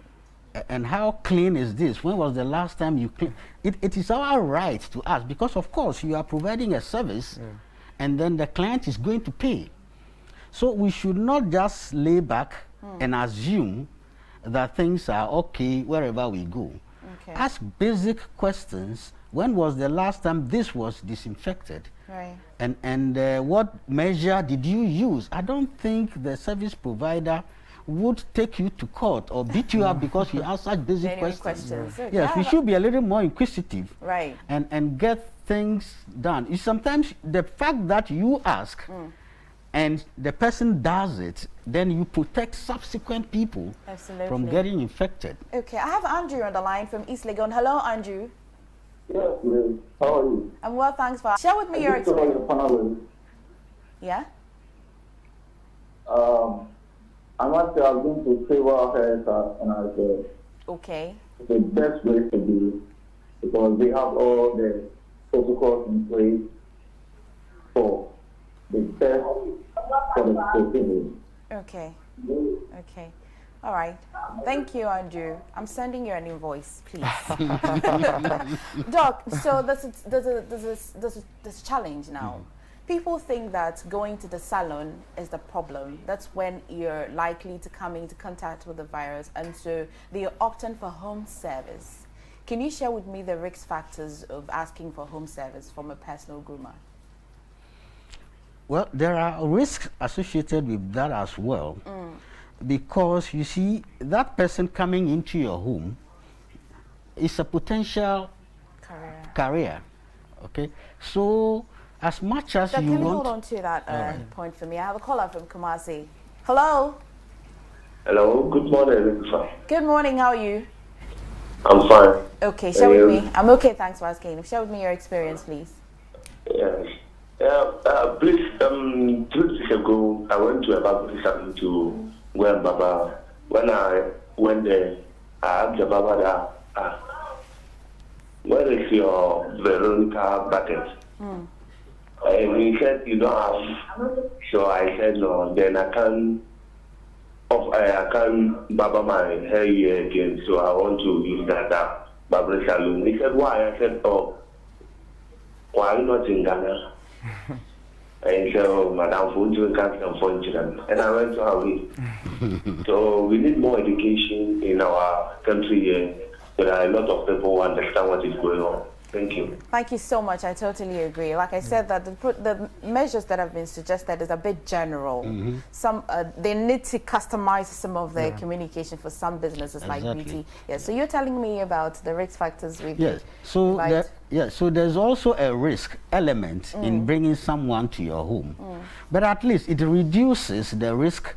You see, actually, what you want to prevent is footprints. Right. Okay. So the common places are places where there are footprints of people who are likely to have carried or are carrying something. Okay. So it reduces that chance when someone comes into your home. But you see, please ensure that when the person is coming in, even you provide the necessary preventive measures. Get a hand sanitizer. If we can ask the person to go and wash his hands in your bathroom or something before he starts and so on.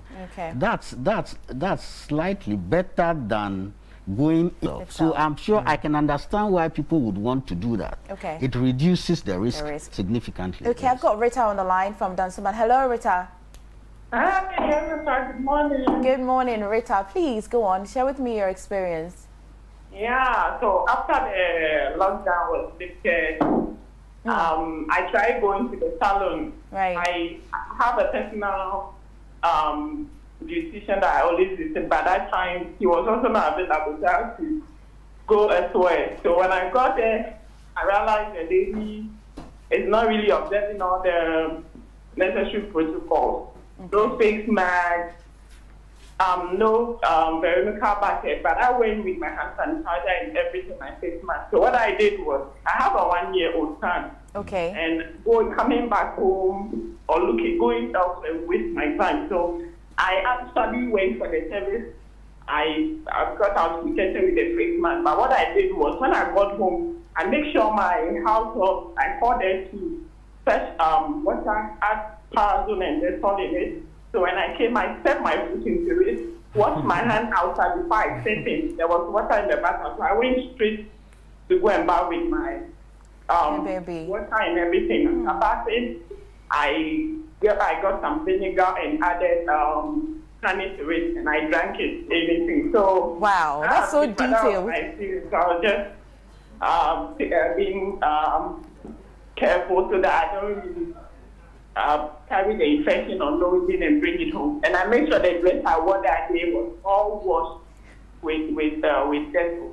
Right. So that was how I went about mine. Wow, Rita, thank you. That's very, very detailed, really. She had to actually do a foot soak.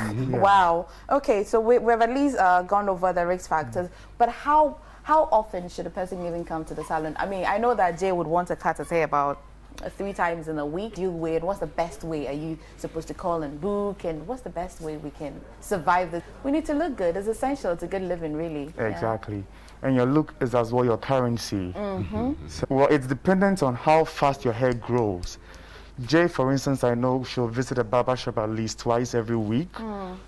Okay? Yeah. And with us, you can book us online, either on Instagram, or we have a direct line that has been provided on all our signages. Okay. You provide, you call us and then we provide you with all the services you want. But just to add up to what Doctor said a little bit, in as much as getting your own set of, barbering kit is very good, I encourage everyone to have at least a cape. Exactly. The thing you put around your yes. You should have a cape for yourself. In as much as we have ensured all the protocol. Sorry, hold on. I have a caller from. Hello, Evans. Yeah. Yes. Good morning. Quickly share with me your experience. Yeah, I want to share my experience. I went to my barber last week, and this is what I observed. I observed that he was using the same gloves for each and every one that comes around. Like the same gloves. Okay. I complained, and he told me, we've been asked to wear gloves, so he is protecting himself. And I told him, I don't know if he's infecting everyone here. He just told me to go away. Wow. So I think we need more education. Wow, thank you. So, apart from more education, the type of education we're given and to whom is receiving the education also matters. I mean, this conversation would have been complete if we had specific measures and protocols that were given to the beauty industry, and not just giving it, ensuring that it's done. So that somebody like this wouldn't be using one glove for every customer. That's not good enough. All right, quickly finish with your point. Well, it's unfortunate. Why should you use one glove for everyone that comes in? Sadly, that's the truth we live with. That is the reason you should visit us. Oh boy. So with us, what we do is we have enough capes for each client that walks in. So at the end of the day, for just in case you want to go past our measures, you could own one yourself, as well as own a neck strip, the white one, because it has direct contact with the skin. I had this experience where I visited a barber shop. Little did I know the barber was using the same tissue he had used on someone, on me. Back to the question on the table. So we should ask questions. You should ask questions. Every barber is supposed to use a new set of gloves when the client walks in. And let us ask questions. Let us ensure the barber is doing the right thing. All right. Thank you, Benedictus. Finally, Doctor, we're done here. Finally, your words. Yeah, so I think that we can develop new ways of doing things, for instance. You know, if you have a brother or sister at home, as I said earlier on, the frequency with which you go and do these things is also a risk factor. Okay. So teach your brothers and sisters. My wife has been my baba. Since, honestly speaking, since this COVID came in, I've not gone to the barbering shop. So she gave you this before. haircut? Yes. I'm telling you the truth. In fact, when she started, she practiced it somehow, and it wasn't perfect. But now she can do anything I ask her to do. So let your brothers, sisters, spouses get involved. Okay. And groom you to some extent. Okay. You may not look like probably a first class when you go to Benedictus place, for instance. You know, but it will still look good. Thank you, gentlemen. Thank you so much. So it's just the take-home message is be inquisitive enough when you enter a barber or a salon and ask questions so that you protect your own self. And if you're an operator as well, make sure you observe all the... This has been Good Living. We're going to be talking to Jay and Kobe. It's Tech Talk after this break. Stay with us.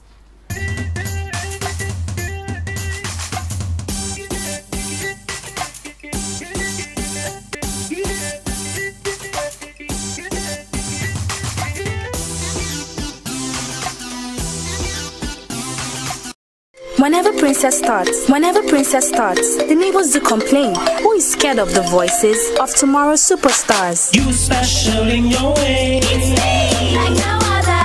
It's like you. It's me.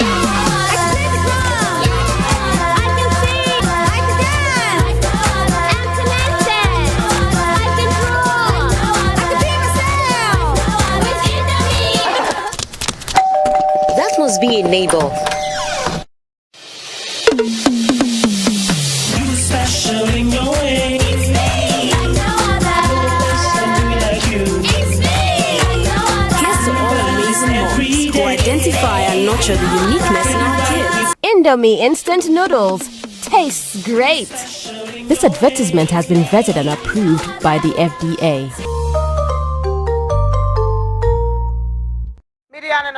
For I should mail see a dollar and Yamicano tell why yet to Mudaya pay for hot box the old pie, no one quality syndicated capital of Baba. Multi TV, any idea to more. A year quality papa box back the whole gun and yet to and yet scratches be any box more and technique, a box more chairman, and one quality. Kill the bottom with multi-TV. Boost your business with multi-TV. Multi-TV, more TV for free. Have some fun with multi-TV. Kill the bottom with multi-TV. Boost your business with multi-TV. Multi-TV, more TV for free. Multi-TV, more TV for free.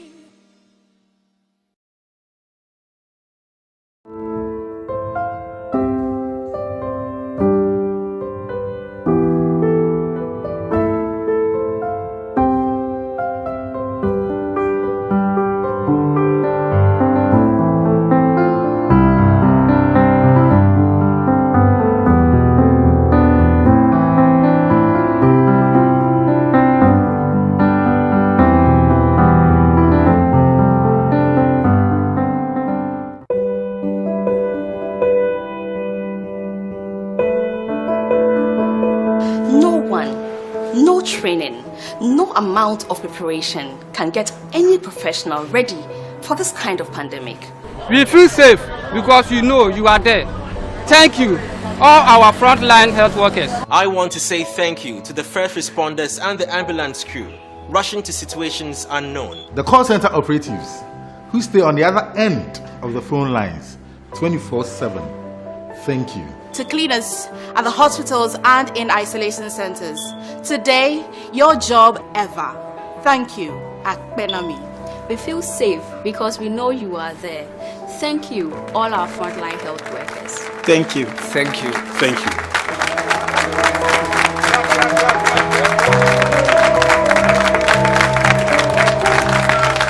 The world how good we are with our essays. Anna, make e-learning accessible to all. Your essay must have your name, your age, a contact number, and your school. Send us a direct message of your essay to Facebook at Joy Learning TV. Yes, on our Facebook page.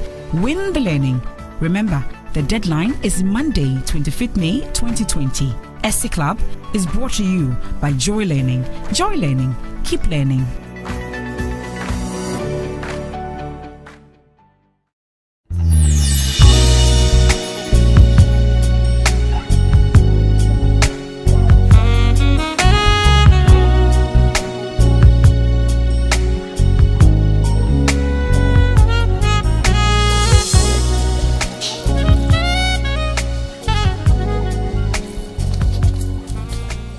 Say a casaluna was a wonko, now so would shrinkwa.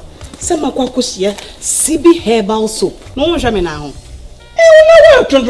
One 19 a pie, and now say I had the inswa. For CB herbal soap, so 99 room. Germany 10 minutes, and Sana would the ebo and now say can't get to her. Arina, kama. Shannon so say, yam fans ryan 9 home, any young CB herbal soap, and 90 ma pro, a fee any encaboni. Hey, Mido, yes. Okay, you CB herbal soap, a get to Mancasa. Come now. Hey, Susiana, Ghana money, Mamma Damasi. FD Ashusha sa a jedi and crack to you aja to Muse.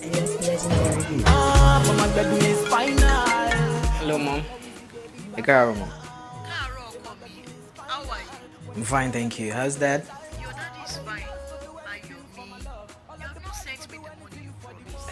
I'm so sorry, Mama. I'm gonna do it today. Send it now before you forget again. Okay, no problems. I'll do it now. Check. Are you sure? Yes, so and I also paid for your cable, and I'm sending you credit for this long call you're making right now. Thank you, my son. God bless you. All right, Mama. I love you so much. I'll speak to you later. When you drop, everybody know they tired. All of the girls go do anything for my love. All of the boys go do anything for the money. Then they dance to my music and they show me love.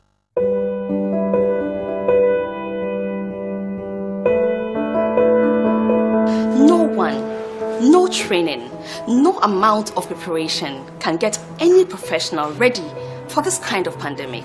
We feel safe because you know you are there. Thank you. I want to say thank you to the first responders and the ambulance crew rushing to situations unknown. The call center operatives who stay on the other end of the phone lines 24/7.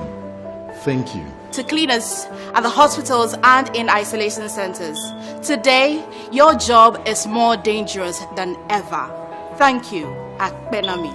We feel safe because we know you are there.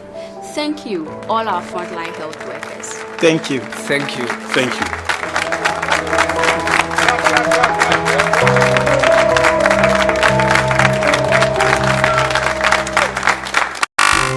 Joy Learning now introduces distance learning customized just for your children. Welcome to First Class Platform for you and I together. And I am your English teacher here. We are going to teach you easy French. Be able to speak French anywhere you go. We are going to talk more about science. See, at the end, you will enjoy it. Science and creativity. Watch First Class lessons every Monday to Friday, 11:30 a.m. Repeat anytime in the comfort of Glossy. With your favorite celebrities on the My name is Faiza Mohammed and I welcome you to the new season of Family and Friends TV. Cheers.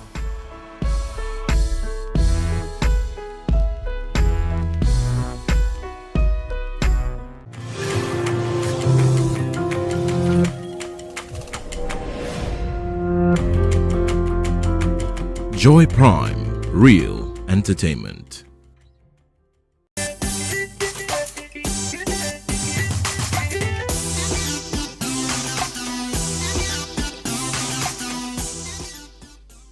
All right, so welcome back. You're still watching Prime Morning. We're in the dying minutes of the show and hope you've had a great time. But let's wrap it up and make it even greater. Don't forget the show is proudly brought to you by Fan Milk. And Fan Milk is saying this morning that you can actually place an order for some Fan Milk products to be brought to your home if you live in Accra, Tema, or in Kaswa. Just call this number, 0551 767676. Easy does it. Now place an order more than 20 Ghana cedis and they will deliver it right to your home. But you will pay the delivery charges if they bring it to your house. Isn't that very simple, right? Anyway, so we've had some good chat on the show today, and earlier on, Daniel took on a discussion on water shortage in most parts of the country. However, we just put up a poll on our Twitter, and we're talking about even people after getting the water. Now the question is, would you even drink the water, or do you drink the water? And Daniel, so it will interest you real quickly that I had out of about 200 people that actually voted, I got 59% saying that they would not drink tap water. They will not drink tap water? No, they will not drink tap water. It's one thing to have the water, it's another thing to drink drink it. Well, then 41... But they'll cook with the water. They'll cook with it. So and a lot of people, when they are showering, they wash their mouths. Yes, with it as well. They'll brush their teeth with tap water. Equally, right? Yeah, so what's the difference? Anyway, that on the side. So now we're going to be jumping. Well, I have a few comments here. This one from Daniel Boy says, I think tap water isn't safe as filtered water. Well, truth is that I don't remember the last time I actually took tap water. It made my family sick when I took it, says ex-Jermaine. I've got more comments here. This one from Latif says, tap water won't kill. I'm sure he forms part of the 41%. Thank you, Latif. Yes. Thank you, Latif. Yes. Ghetto boys in the building. Ghetto boys in the building, right?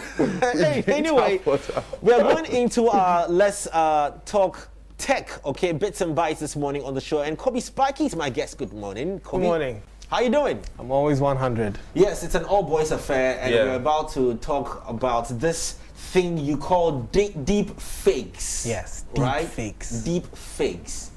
What is deep fakes? So, there was, with the birth of the software called Photoshop, okay, there was something that went on where people would take someone's head, put it on another person's body. People would take someone's six-packs and put it on their stomachs.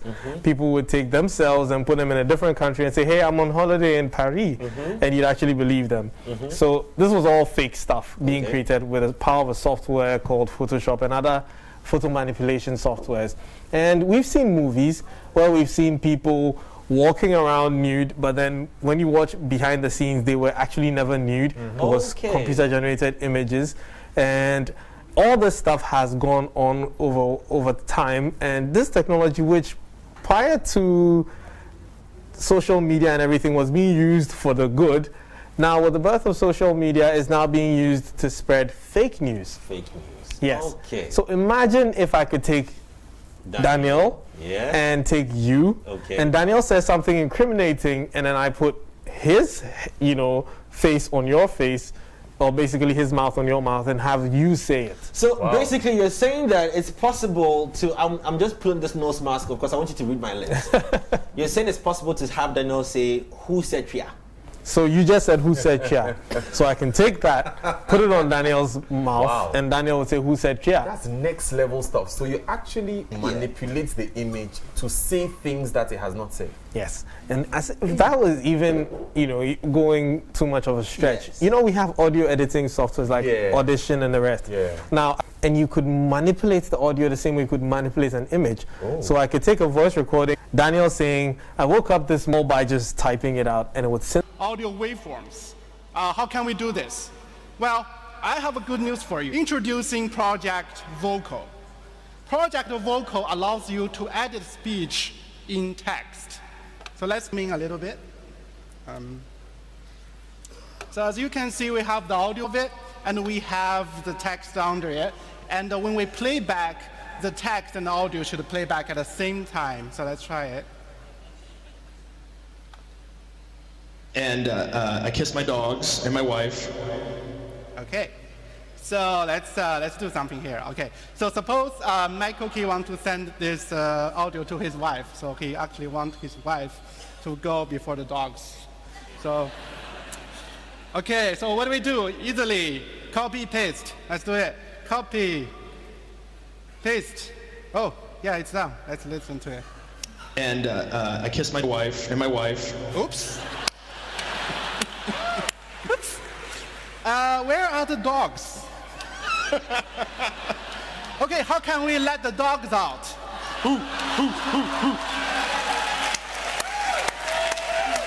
Yes, they you. It's actually easy. We can just type the word dogs here.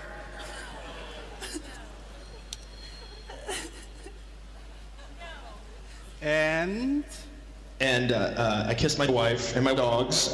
Whoa.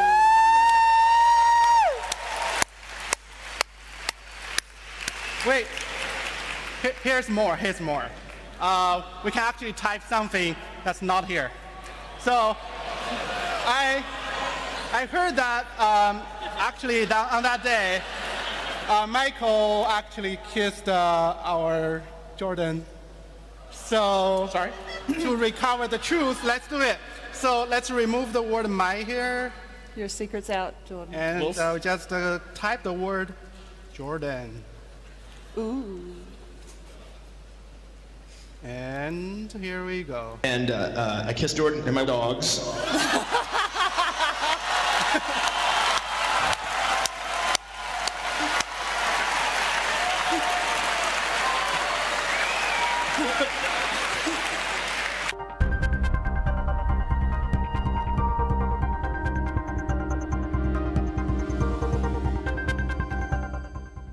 So what if I told you that I was the same person who said, "I'll be back" in Terminator?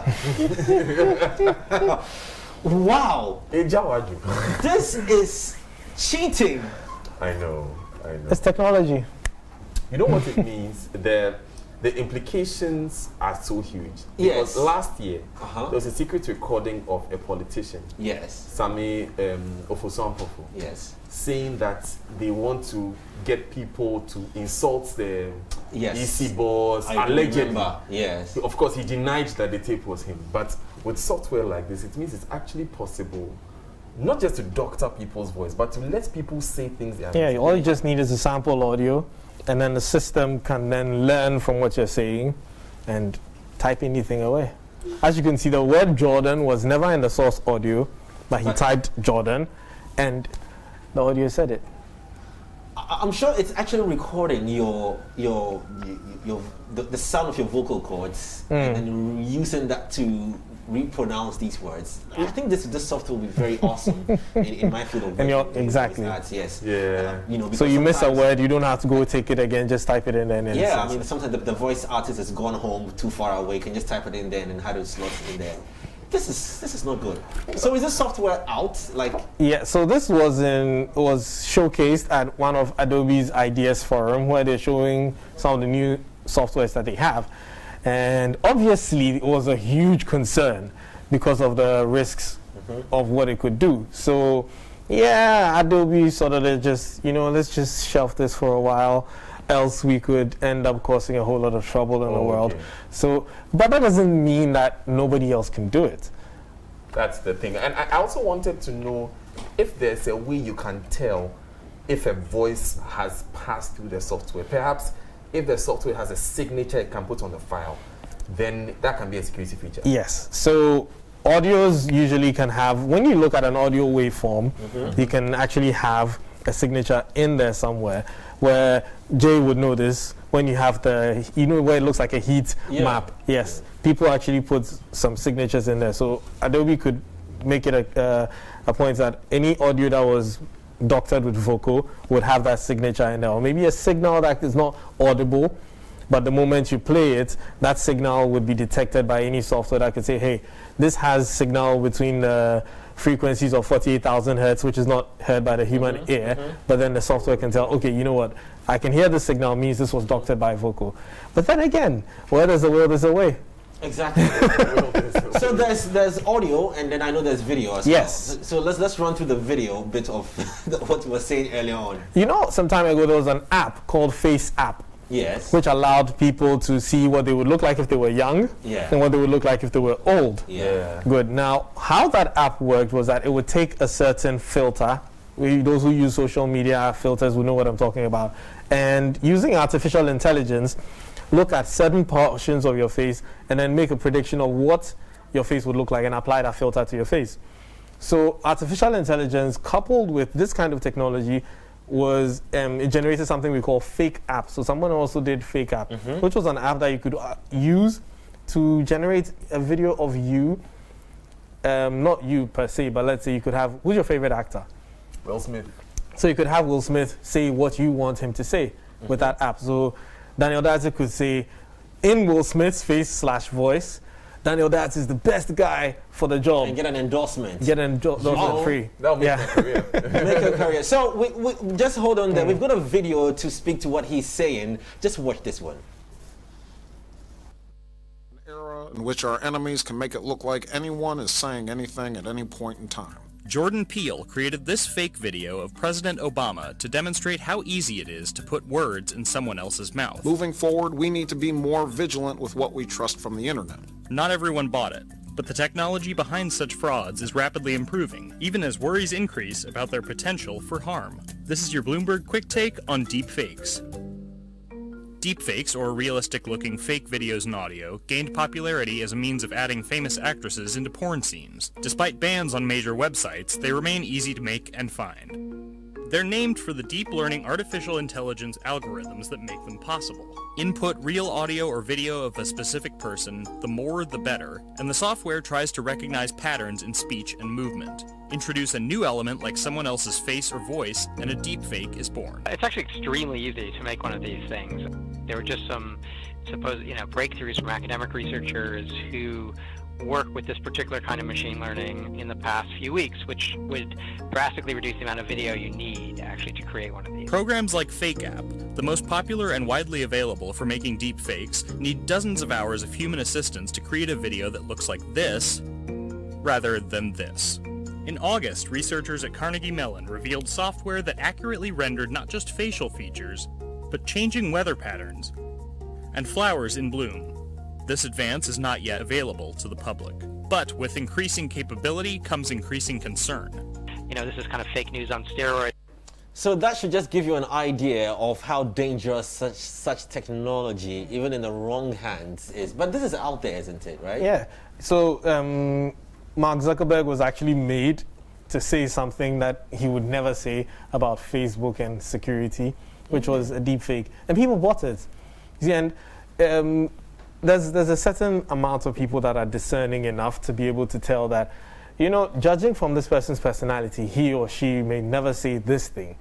But then there's also the gullible public who would just who are really looking for this information or this news. Yeah. And for them to hear, let's say, President Donald Trump say, you know what, COVID-19 is fake, it's not real, blah, blah, blah, or otherwise. Sounds like something he'd say, though. No, that's what I'm saying. So then when he says it in the opposite, you see, right now you said that sounds like something he would say. So but if he did say, now you know what, the Chinese are right, we apologize to the Chinese, everybody stay at home and everything, people would buy it and say, he's turned over a new leaf. But then it was probably a deepfake video. And we've seen from the video that there are so many examples. We've had Vladimir Putin. What some of the ones that have happened. Yeah, Vladimir Putin. We've had Putin say stuff. We've had Angela Merkel say stuff. It's always the politicians because, they're the biggest. Because you see, they're the most. They have the most impact, and they have the most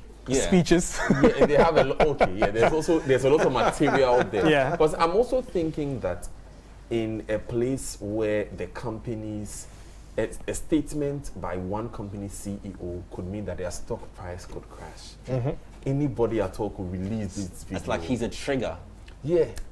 And it could mean thousands will lose their jobs because the company will lose money, because people will lose trust in the companies. The repercussions for the corporate world are But when you're creating, before you jump on to the next, when you're creating these softwares, aren't there some, into quote, some FDAs, global FDAs that need to check some of these things before they are approved for it to go out there? Or you can just develop it and just put it on any of the app stores? Open source. Most of these bombs, homemade bombs, are actually made from very mundane things. Some of them, the triggers are actually smartphones. The smartphone was never intended to be a bomb trigger, but someone just realized, hey, I could make a smartphone a bomb trigger, just connect it to the bomb, and I call it, and it blows up. So you may be intending it for a good purpose, for instance, like for a movie. Jay has to be nude in the movie, and Jay cannot be nude in the movie. So let's just take Jay's face and then, modify a body, and then it would work. And someone's like, how now? Let's put Jay in a porn movie. You see? So that's how it happens. Whenever you're thinking about doing something, good with technology, someone is also looking at how bad he could use it. Look at Bitcoin, for instance. Bitcoin seemed like a very good solution for paperless or cashless economy.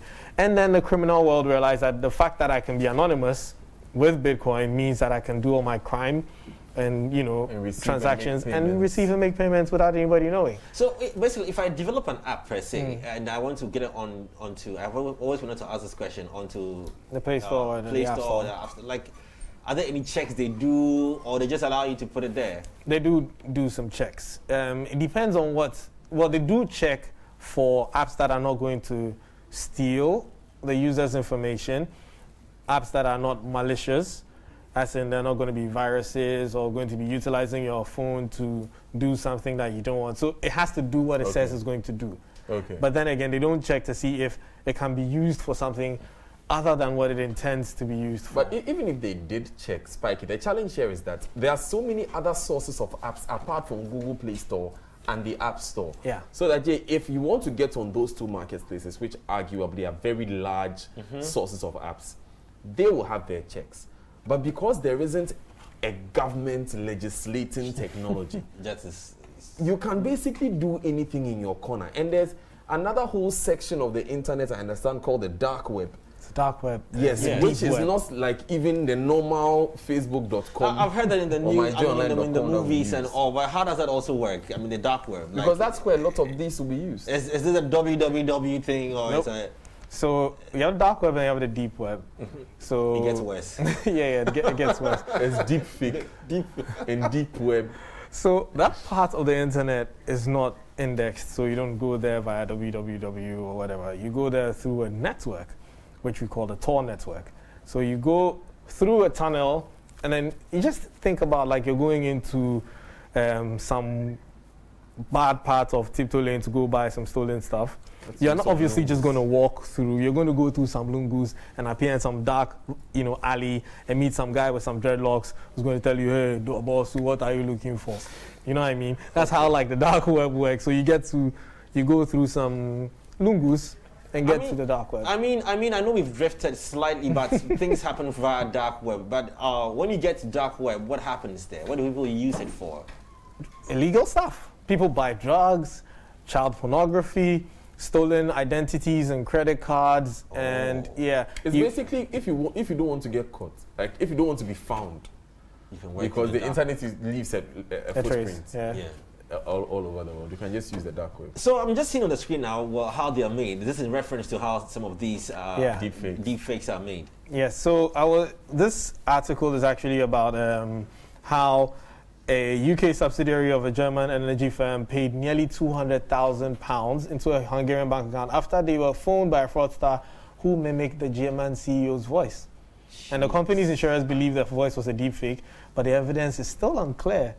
And they almost paid £200,000. It's crazy. It's crazy. So there are no ways that we can tell it is a deep fake video or it's a deep fake voice. I mean, for video, if you're very pedantic, if you're someone who pays close attention to detail, you can see that the movement may not be very natural. But technology is advancing. And with the speed at which it's advancing, right now we're doing cloud computing and everything. I may not have the power here to render a video that is foolproof, but someone may be renting a server that has 5 to 10 times the amount of power I have, and I could use that to render something that is foolproof. And trust me, if someone intends to use this for evil, they're going to look at the most gullible or the weakest link, which may be the people who could easily fall prey for such information. So, Daniel, do you think that something like this was applied to the Honorable? Well, he claims that it's not him. He claims the tape was doctored. So it's definitely an option. But all I can say is, this is getting scary.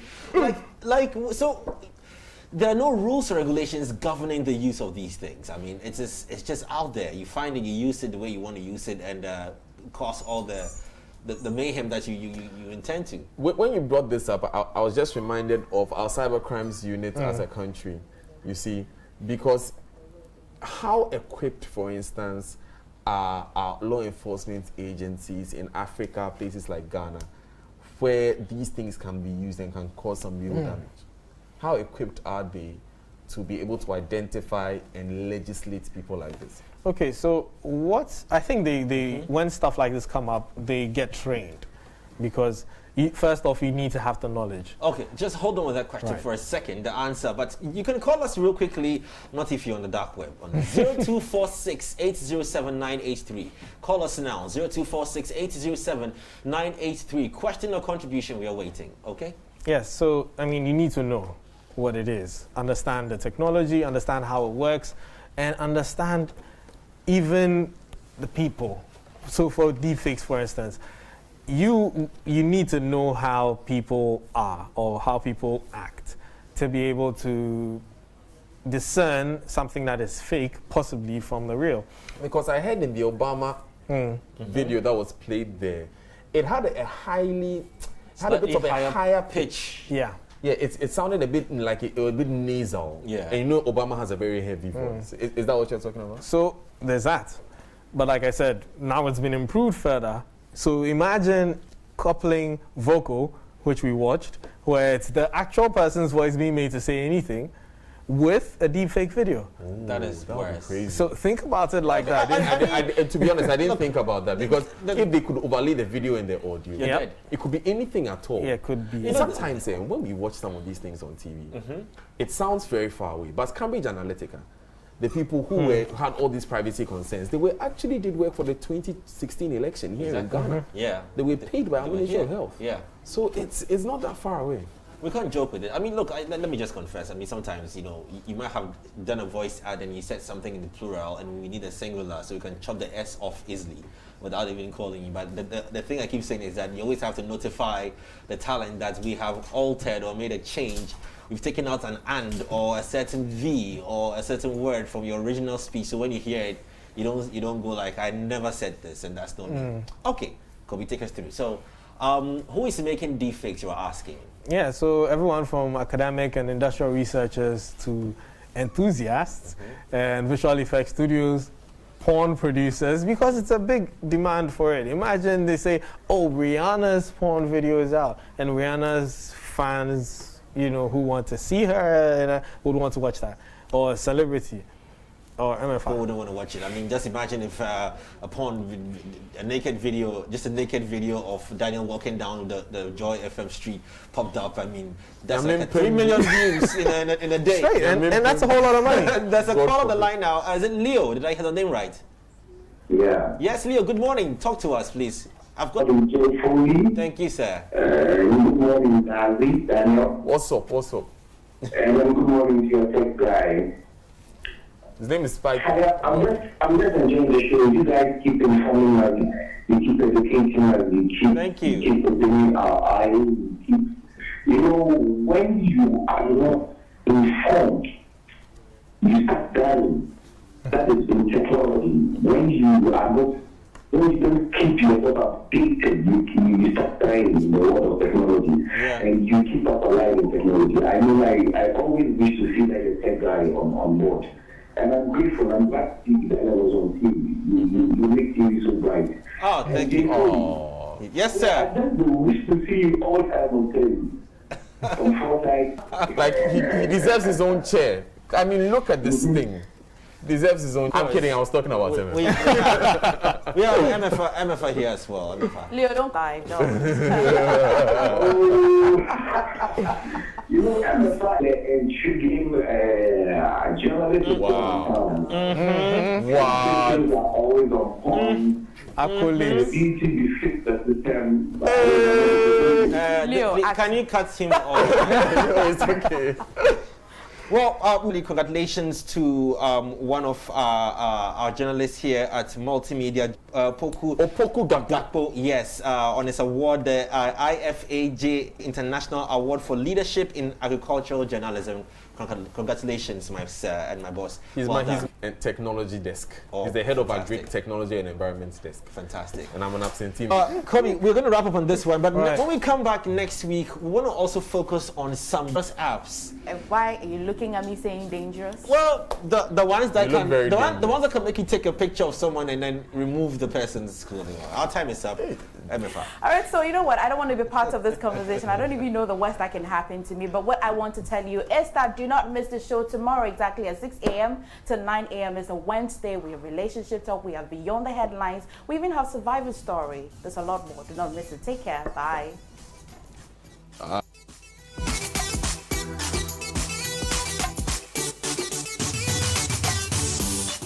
BBC Life Clinic is your weekly guide to wellness. We shine a light on health.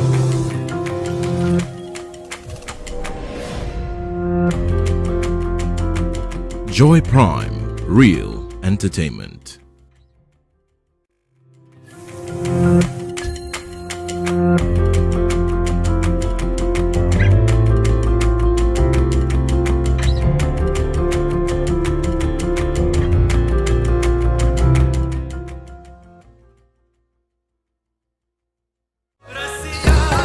Rangracia is brought to you by Abby Royal King Cracker, Indomie instant noodles, Pomo tomato mix, Enthalatum acnes, Fruitoli, fresh products, Volcko Trading Enterprise, Clinic Clear Cocoa Butter, Cerelac.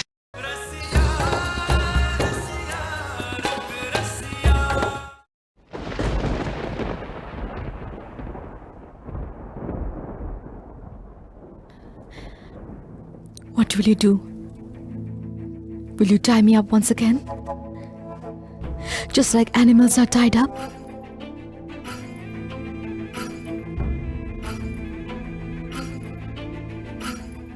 Do whatever you can.